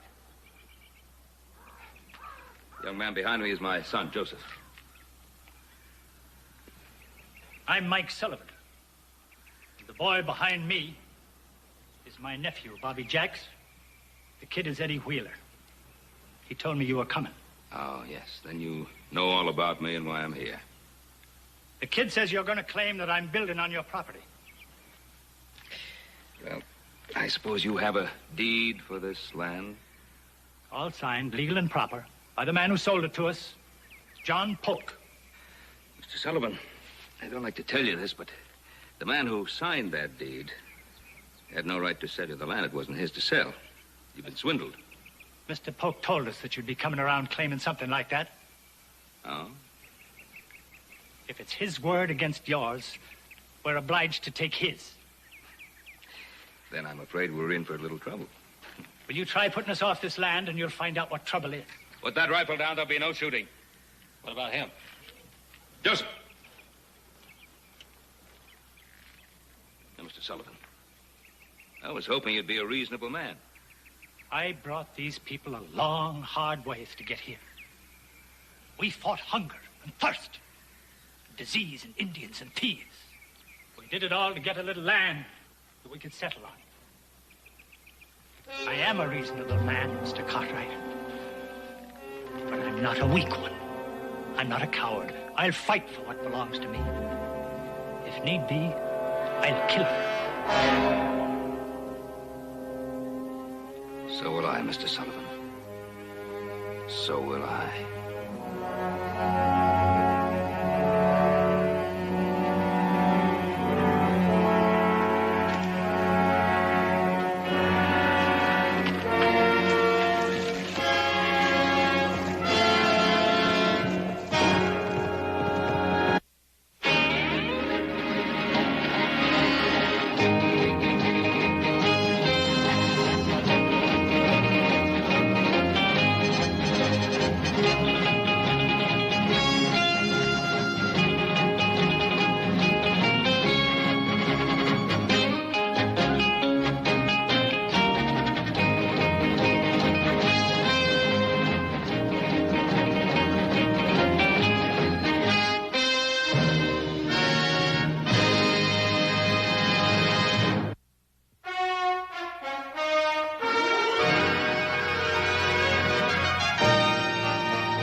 Deceiving me? Oh, your eyes are all right, Pa. I see it, too. I'm Amanda Gates, and this is Victoria, my sister. I do. We're unmarried ladies. When we bought this place, the man told us that ranchers would want to water their stock here. Now, it's perfectly all right, for a small fee, of course. Well, there must be some mistake. Why do you say that? Well, man, this land and the water, they belong to the Ponderosa, and we haven't sold any of it. Well, excuse me, my name is Ben Cartwright. This is my son, Joseph. We know you, Ben Cartwright, you black-hearted scoundrel. Well, ma'am, there's no need for rifles. Our people are settling this valley to the mountains on land legally bought and paid for. No bandit named Cartwright's going to run us off. Pa? Why don't you just be a cowardly bandit named Cartwright and Get out of here before that thing goes off. No, Well, why don't you come with me?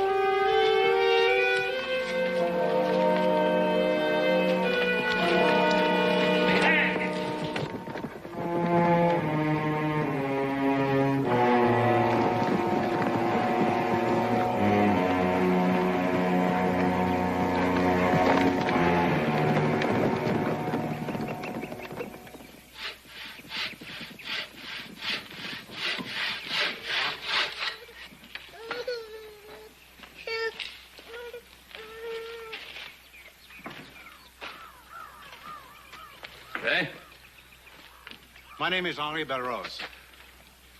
Oh, my name's Ben Cartwright. It's my son, Joseph. How are you? This is my friend Jean Wheeler. Just how many are you? And how did you all happen to come here? We came here on a wagon train. My wife and I, we came to this country to build a home. Mr. Belrose, this happens to be my land. It is my land, Mr. Cartwright. Do you wish to see the deed? Yes, I would very much like to see the deed. Lisette, please bring our deed and come out and meet Mr. Cartwright.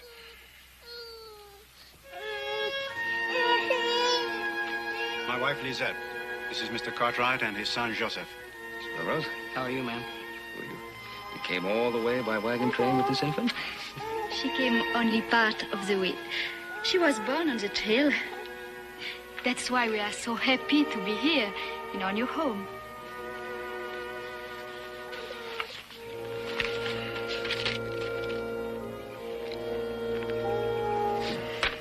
You can get a seal.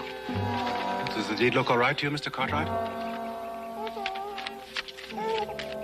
Best looking deed I've ever seen. Well, we'll talk again, Mr. Belrose. And Mr. Wheeler? Goodbye. Good day, ma'am.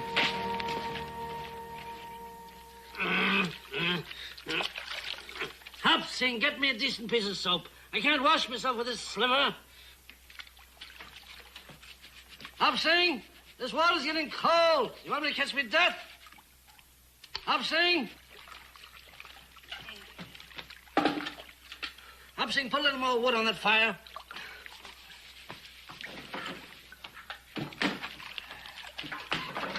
Why aren't these towels warming with the fire? Good heavens, man, be efficient, for heaven's sake. All right. Now the hot water to rinse me. On the double, boy. Now, hold on. That's not too hot, is it? No, sir, Colonel Bragg. Not hot. Not hot at all.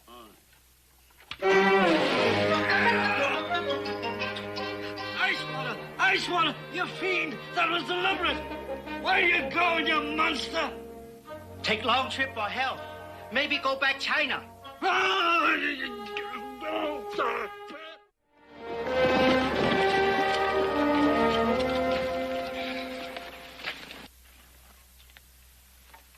Tired, Kip? Well, I wouldn't exactly like to wrestle a bear about now. Well, about all we got to do tomorrow is go up and bring in those strays. Well, don't make it easy on my account. I hired out to work. Well, for a new hand, you're doing fine. Hey, will you look at that? Any man who sneaks away from danger is a deserter. In any army in the world, he'd be put against a wall and shot.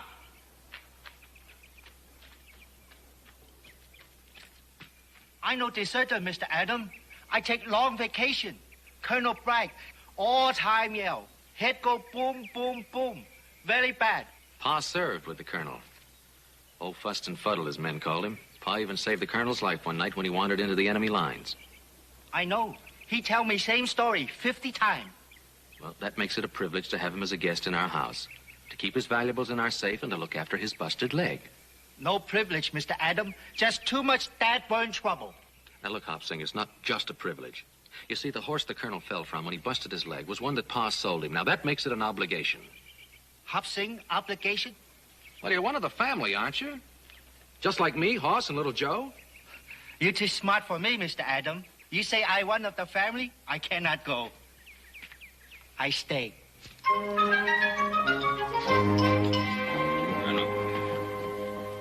Benjamin, I still say you're avoiding the main issue. And that's an easy thing to do when the duty is an unpleasant one. What do you consider the main issue, Colonel? These people are trespassers. That's the main issue. No matter what they say, no matter what rights they claim, they're trespassers. And you've got to treat them as such. Well, how do you go about doing that? Remember your military training. Assemble your facts. Make your decision, and then proceed with vigor. You order these people off your land, Benjamin.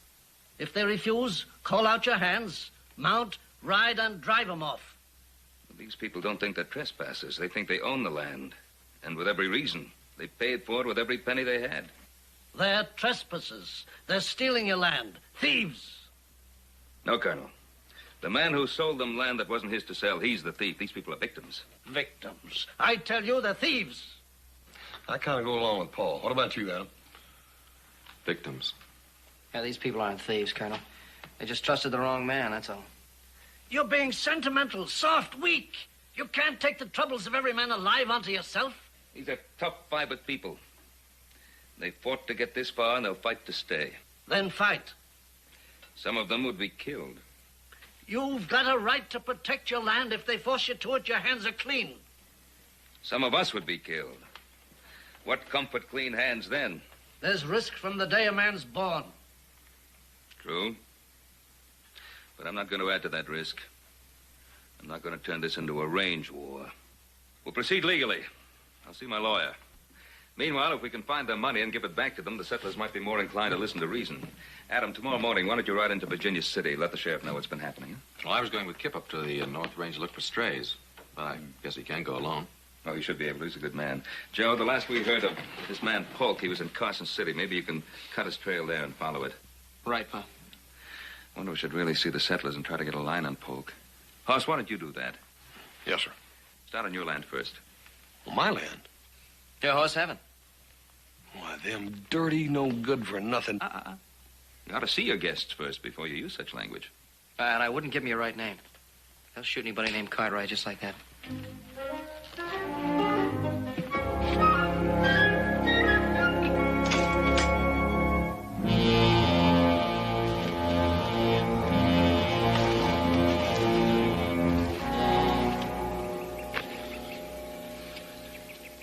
For a country loaded with deer, you sure go a long ways and never see one. Move to the high mountains is my guess. You think we get a shot at least, but no. Not the best part of 3 hours. Ah, shut your whining. I'm so hungry I could eat a boot.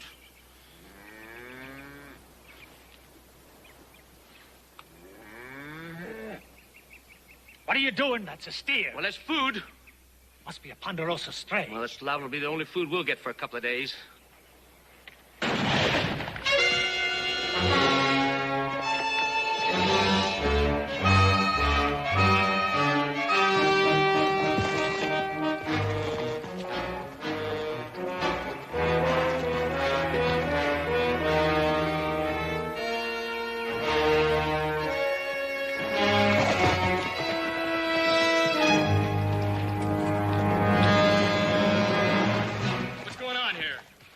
See for yourself. We just shot a steer. We're getting ready to skin it out and butcher it. That's Ponderosa beef. You've got no right to it. A hungry man's got a right to the closest food, boy. If you're hungry, you can buy a beef, or you can ride in and ask for it. But you kill a steer out here on the range, and it's the same as stealing it. Don't call us thieves. I don't know what else to call you. There's a dead beef, and it doesn't belong to you. What are you gonna do? I'm gonna go back to the ranch and tell the Cartwrights exactly what I found out here. I don't know what they're going to do about it, but I've seen men hang for less. You don't hang me.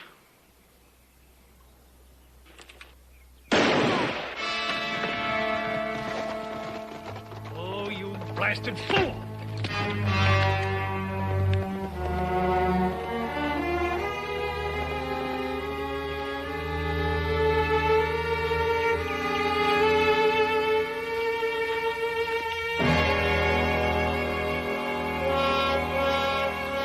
Mike, I had to kill him. You want me to hang for a steer? No one was gonna hang you. That was talk. Now, our fight for land has turned into a fight to stay alive.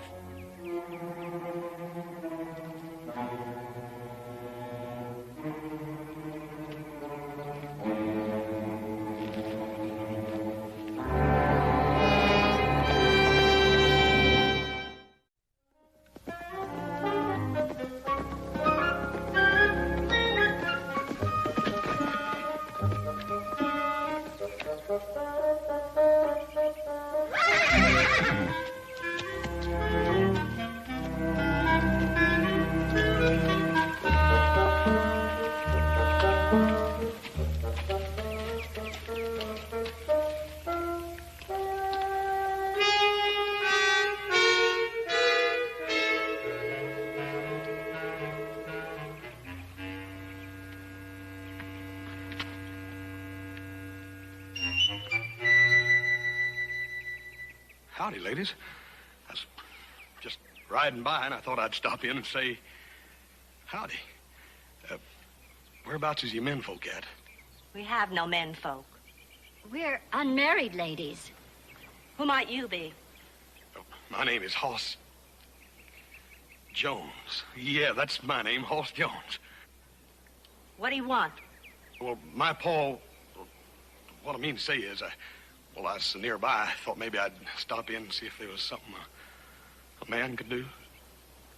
That depends on the man.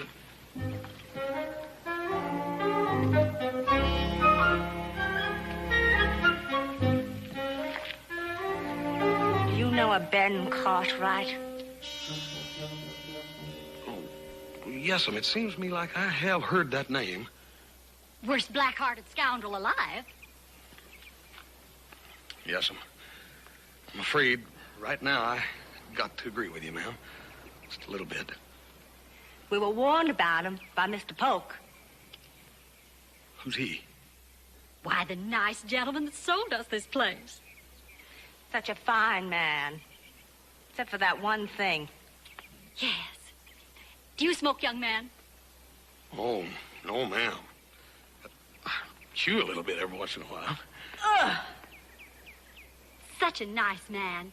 How could he smoke those big, nasty things, all twisty? Yeah, it's disgusting, ain't it, ma'am? A woman can always tell a gentleman. Doesn't your wife say that, Mr. Jones?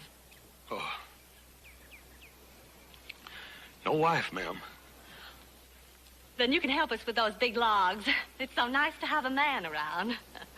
Especially a single man.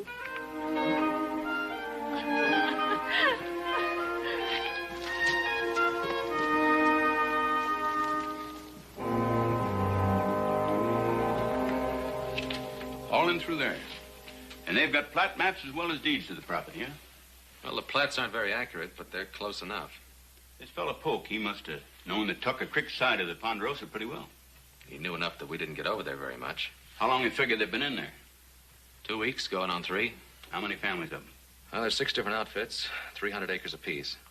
And they all paid their last dollar for worthless claims. I don't like it, Adam. A man will really fight to hang on to what his last dollar's bought from. Some will kill.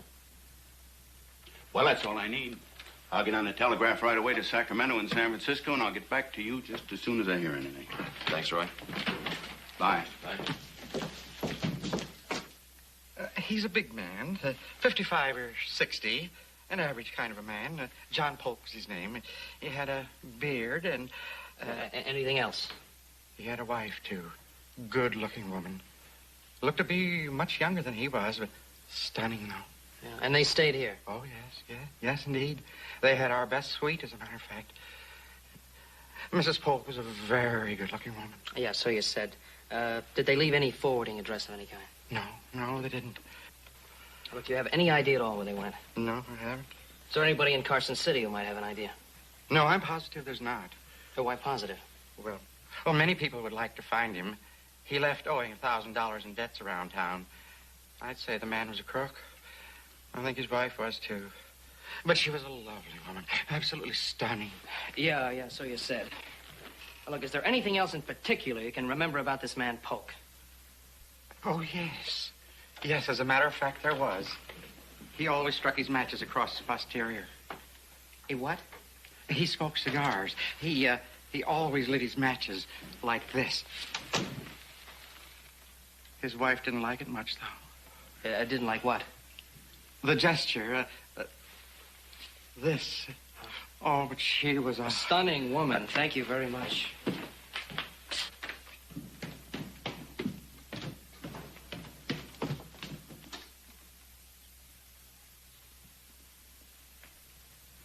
Benjamin? Colonel, I thought you were napping. Are you going into Virginia City today? Well, yes, Colonel, I am. I'm going to see our lawyer. Anything you wanted? Well, I thought you might ask the doctor to come out. I'd like to get this splint off this leg. I've been a prisoner long enough. Well, really, Colonel, our guests don't usually refer to themselves as prisoners. Well, I didn't mean it that way, Benjamin. Of course you did. It's just that I ought to be on my way. Well, I know it's hard for an active man to be tied down, but I can promise you Doc Martin won't let you get out of that splint for a while yet, so you best grit your teeth and enjoy your rest. You didn't think I'd become a fixture in your home after you saved my life 10 years ago, did you? I'm sure someone else would have come along to save your life, Colonel. I'm still beholden to you. I sold you the horse that threw you when you broke your leg, so I suppose I'm beholden to you. Nonsense. I fell off that horse. Well, go along, Benjamin. I'll be all right. Of course you will be. Mr. Ben, where you go? I'm going to Virginia City. Do you need something?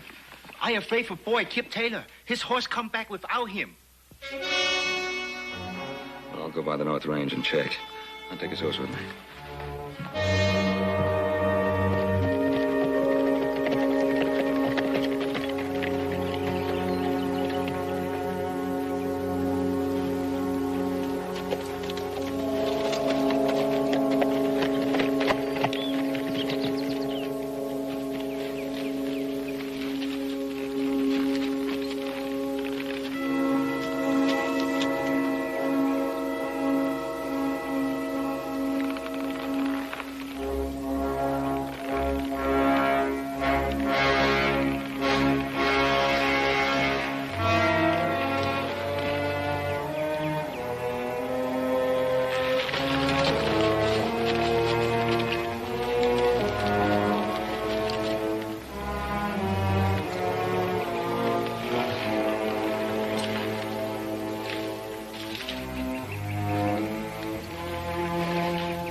Who is he?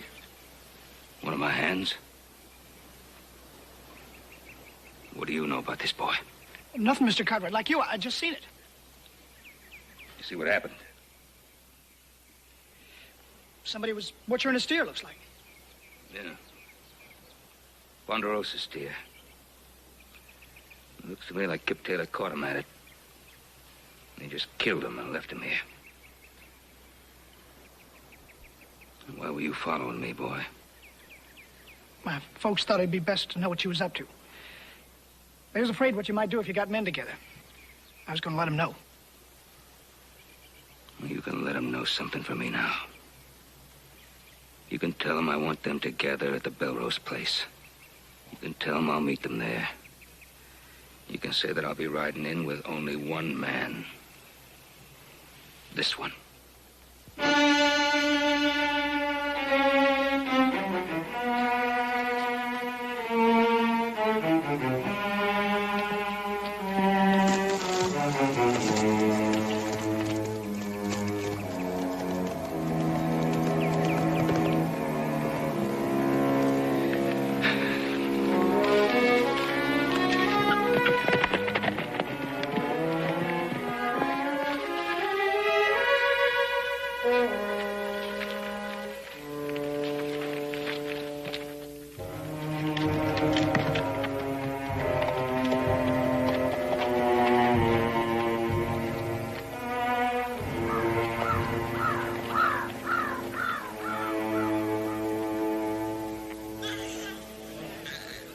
Here he comes.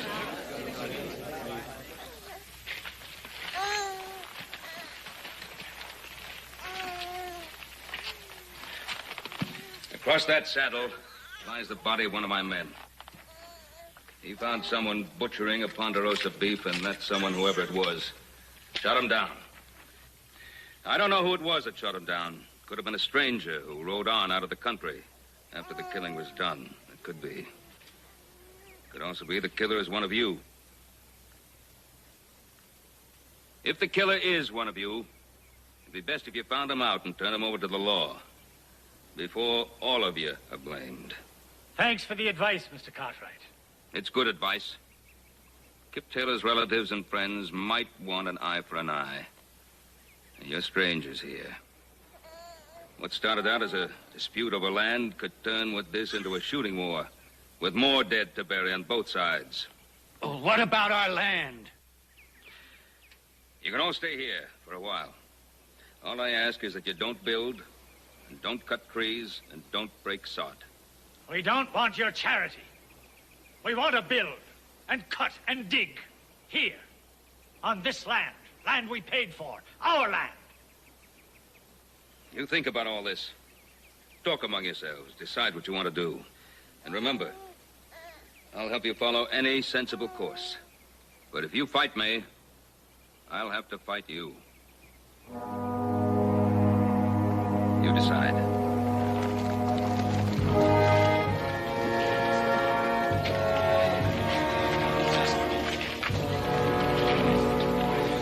There's nothing to decide. We've got to fight him now. But why? Why must we fight? To survive. It doesn't matter now who killed that man. It doesn't matter now who has the best claim to this land. All that matters now is root hog or die. We came a long way, Henri and I, to get away from violence. We don't want killing. We'll move on. Move on to where? You got no money to buy more land here. You can't go on to free land. Your animals and your gear are beat out. The season's gone. The passes are full of snow. It's this place or nothing. But there is a right and a wrong to choose between. Not for you, Belrose, and not for you, Wheeler, and not for any of us. Men with several choices can fret between what's right and what's wrong. But when there's only one thing you can do to stay alive, you gotta call that one thing right and go ahead with it.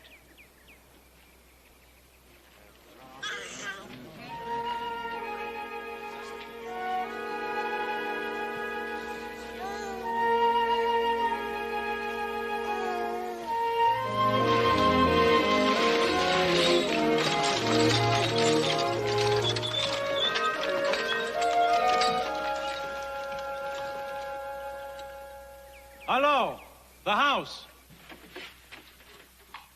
Is anyone home?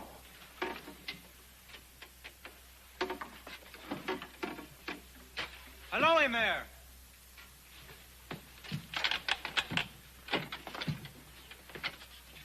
Hello, the house.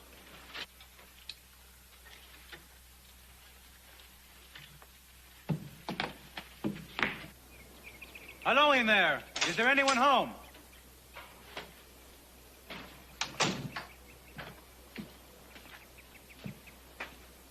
Who are you? What do you want? My name is Belle Rose. I must talk to Mr. Cartwright. He isn't here. Come back some other time. But it's quite important. I would like to wait. You come back. The settlers are in an ugly mood. They are ready to fight. I think Mr. Cartwright should know. I told you to come back. Now you're going to have to do what I tell you. I know you. Yes, of course, I know you. The beard is gone. But you are the man that...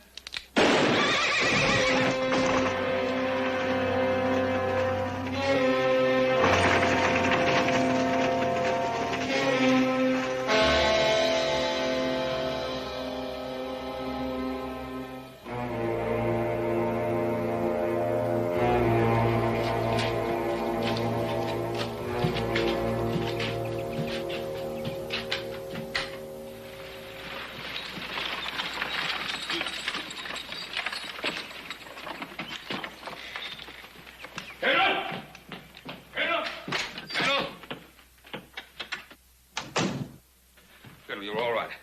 Yes, of course. Have my boys come back yet? I'm all alone. What in the world's wrong? That young Belrose, one of the settlers, he's dead. I just found his body in a wagon about a quarter of a mile from here. And I've just taken Kip Taylor's body to his parents in Virginia City. Taylor dead? Murdered. My boys aren't back yet, eh? No. There's been no one here. Even Hop Singh's off somewhere. I've been alone all morning. Why are you staring at me like that? Huh? Oh, I wasn't staring. It was... Belrose has a wife and a baby. I'm going to have to take his body back to his widow. Look, when my sons get back here, tell them that I want them to stay here. Shouldn't they be with you? No. If they were with me, someone might think that I was out for more killing. And I'm not.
I bring you tragic news, Mrs. Belrose.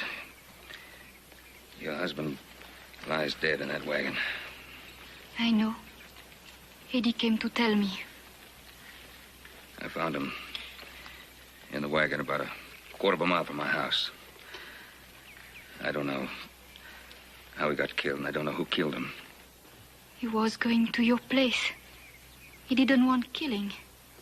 He hoped you would know how to stop it. He was going to my house? And now he lies dead. Mrs. Belrose, I'll be back and we'll talk again of this. But for the moment, please accept my deepest sympathies for yourself and the child. Thank you, Mr. Cartwright.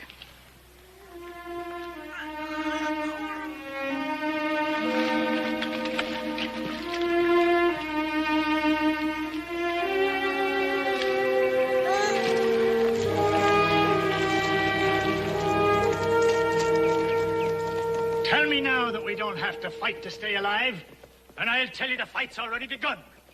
We don't know who killed Belrose, and we don't know who killed the ranch hand. I do. My nephew Jax here killed Cartwright's ranch hand. Jax killed him? Why didn't you speak up? Why didn't you turn him in? He's my sister's boy, and I'm sworn to keep him safe. Besides, he didn't kill him out of meanness. He was scared into it. You know how he is. I know it. Killed that Indian crossing the plains, being scared. That darn near got us all killed. I didn't turn him over to the Indians then, and I'm not turning him over now. Same as then, this is a finished fight, and we need everybody. We've got to let them know we don't scare easy. Then they'll leave us alone. Then they'll leave us have our land. The fight goes to him who hits first and hardest.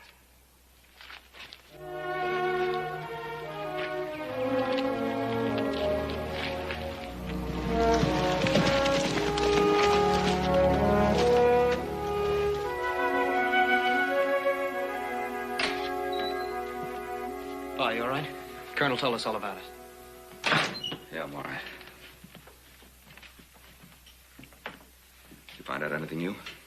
Bits and pieces, nothing definite. Colonel? Now, are you sure there was no one here all day? No, there was no one here. And there was no one moving around outside?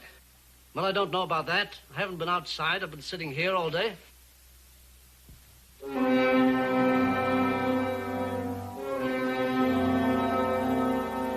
Then you didn't go outside yourself? I just told you I didn't. Colonel, there's mud on your sock. Well, I may have gone outside for a moment for a breath of air. I can't be expected to.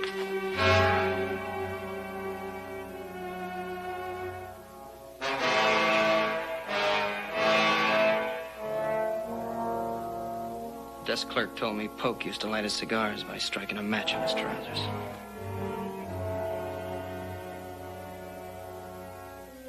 Those spinster ladies, they told me about his cigars, too. Black and twisted. Then you weren't alone today, were you? Comrade in arms, old friend, guest in my house. And now you know how low a man can sink. Belrose came here to see me and recognized you as Polk, the man who sold him our land. Isn't that right, Colonel? That's right. And you killed him. And I killed him.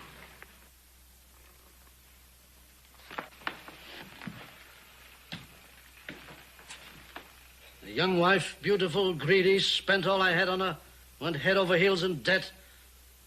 An old man making a fool of himself over a young woman. It isn't a new story, is it? No, it isn't a new story. But it's just what you might have expected of old Fussed and Fuddled, isn't it? Oh, I knew what the men thought of me, Benjamin. Not that I could blame them. I never did anything right in my life. Got lost in the woods at night, fell off horses. Not a man, a fool. Not a soldier, a clown. Now she's gone too. When she found out that I'd broken this leg, she thought I'd botched the whole deal on her. Ran off with another man. I thought I could get away with swindling these settlers. I'd take the money and you'd send them packing, and that's all there would be to it. I didn't think there would be any killing. Where's the money, Colonel? In the small satchel in your study. Every dollar of it. Boys, hitch up a wagon. The Colonel and I are going to return that money. And saddle up your horses. You're right along with us. I wouldn't want anyone getting the idea of hanging the Colonel without a trial.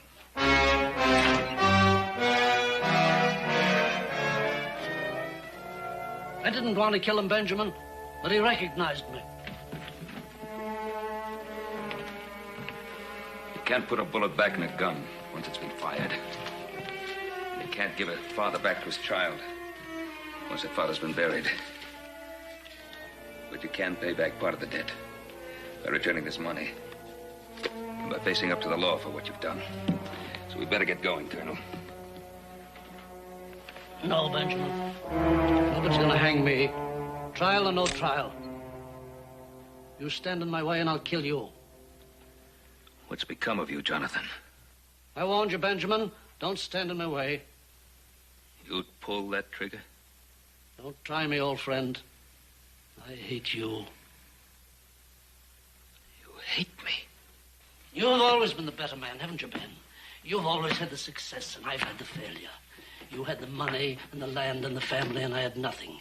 You even took over my command when I was relieved. I was following orders, Colonel. You knew that. For incompetence. I was relieved for incompetence, old comrade in arms. You knew that. Now I'm going to give the orders, and I'm going to tell you what's going to happen. I'm going to take that money, and I'm going to take your buckboard, and I'm getting out of here. And if any of your boys stand in my way, there's going to be one or more of them dead. All right, Colonel. There's your money. My boys are hitching up the buckboard. You can start running. But first, you'll have to kill me. And will this money change what you are? Will killing me give you the courage you lack? As if you think it will. You'd better pull that trigger.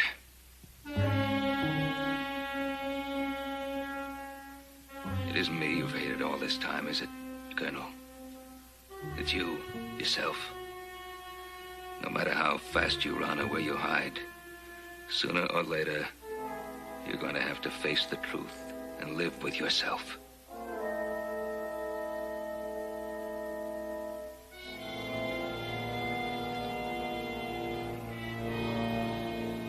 Give me that gun, Colonel.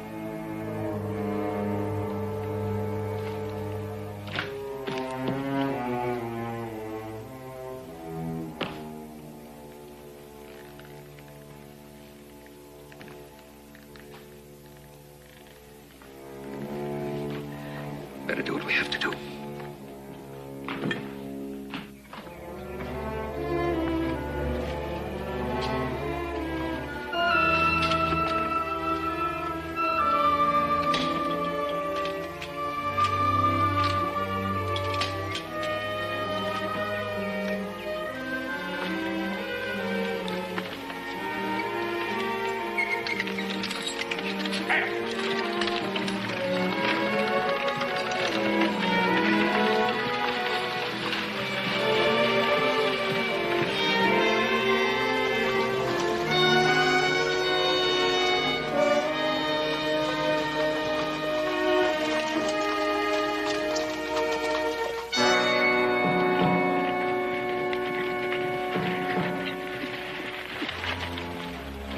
They'll be coming along this way. Now, they're a weaker party than we are, and we got surprise on our side. I'll have no part of a massacre, Sullivan. Will you fight? They give us no choice, but I gotta see it's fight or die before I shoot. You'll see. Now take the horses around back and take cover. I'll do the talking.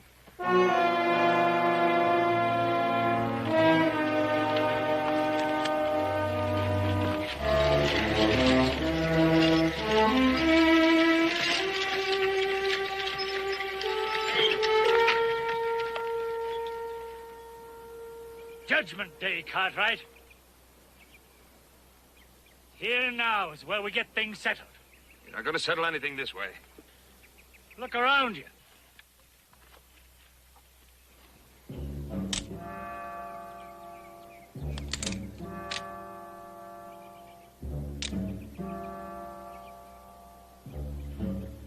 There's no need for this. No need for any ambush. That'll depend upon you. We want clear title to our land. The land is not yours. You're getting your money back. The money'll do us no good. We haven't got time to wait for it. You don't have to wait for your money. I'm the man that called himself John Pope. Sit down. The money's sit down. here. I fooled you. And I killed Belrose. I'll stand trial for it. Give us the man who killed Kip Taylor and the fight is ended. Fight is done. Jack's there is the man who killed Kip Taylor. Hold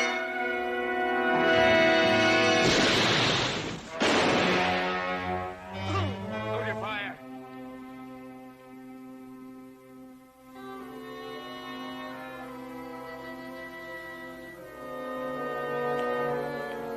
Benjamin, I couldn't put the bullet back, but I stopped one. I finally did something right.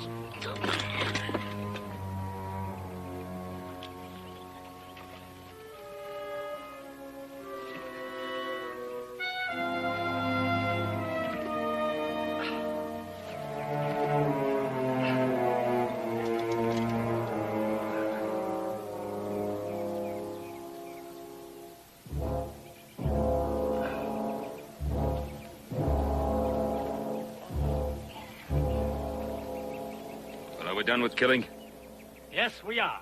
We'd be obliged to have our money back. But we'd rather you kept the money and let us keep the land. Sullivan, I can't do that. We've got this land staked out for other purposes. Would you be willing to take some land on the other side of the Ponderosa?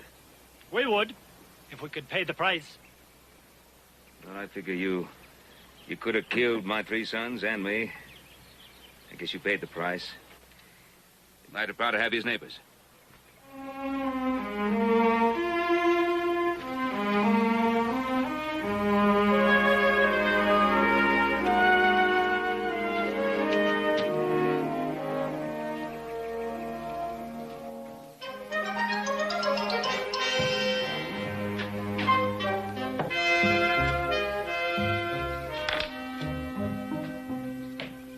Thank you, Officer. That burn, I'm glad you didn't catch that slow boat to China. Thank you, Hopsing. Hey, I got the winner. Well, I guess you'll be playing me then. The game's not over yet. Oh, did you deliver that lumber to the settlers? Yeah, wagon load to each place. Good. It's going to be the difference in them folks being warm and comfortable this winter and freezing to death, ain't it? Mm-hmm. Hey, Horse, how'd you make out with those school marm ladies? I understand one of them almost hogtied you. Me? I know how to handle them female women. You just told them that I was a bachelor and I was going to stay a bachelor and there wasn't a dead burn thing they could do about it. I told them I'd promised my dear old daddy I was going to stay single. Oh, is that what you promised them? Hey, Hoss, I didn't realize you knew so much about women. Huh. Joe, it's easy. You just got to know how to handle them. I've learned that females is pretty much the same the world over, whether they're a horse or a woman. You just got to be firm with them. Tell them what you want them to do in no uncertain terms, and by golly, they'll do it. Oh, hey. Well, ladies, what brings you here? Oh, well, we were just passing by and thought we'd drop in for a minute. Well, believe me, it's our pleasure. We're having a little box social tonight, and we wondered if we could persuade Mr. Hoss to attend. Well, I think if you would ask him in no uncertain terms, by golly, I think he'd do it.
বাড়ির কাছে ভরা নদী শেষে জোয়ার জোয়ার ভাটা শেষ হলে শুকনো বালুর চর বাড়ির কাছে ভরা নদী শেষে জোয়ার জোয়ার ভাটা শেষ হলে শুকনো বালুর চর ঢেউয়ের তালে তুলতে চলে আমার নাই চর চল নৌকা ডুবি খেলবো খেলা আজ দুজনায় চল নৌকা ডুবি খেলবো খেলা আজ দুজনায়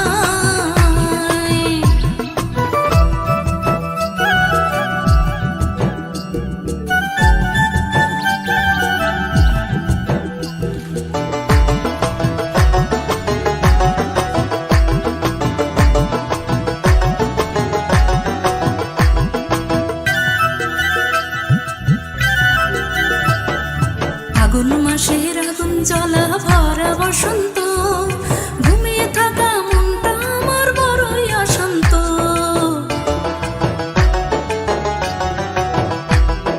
ফাগুন মাসের আগুন জ্বলা ভরা বসন্ত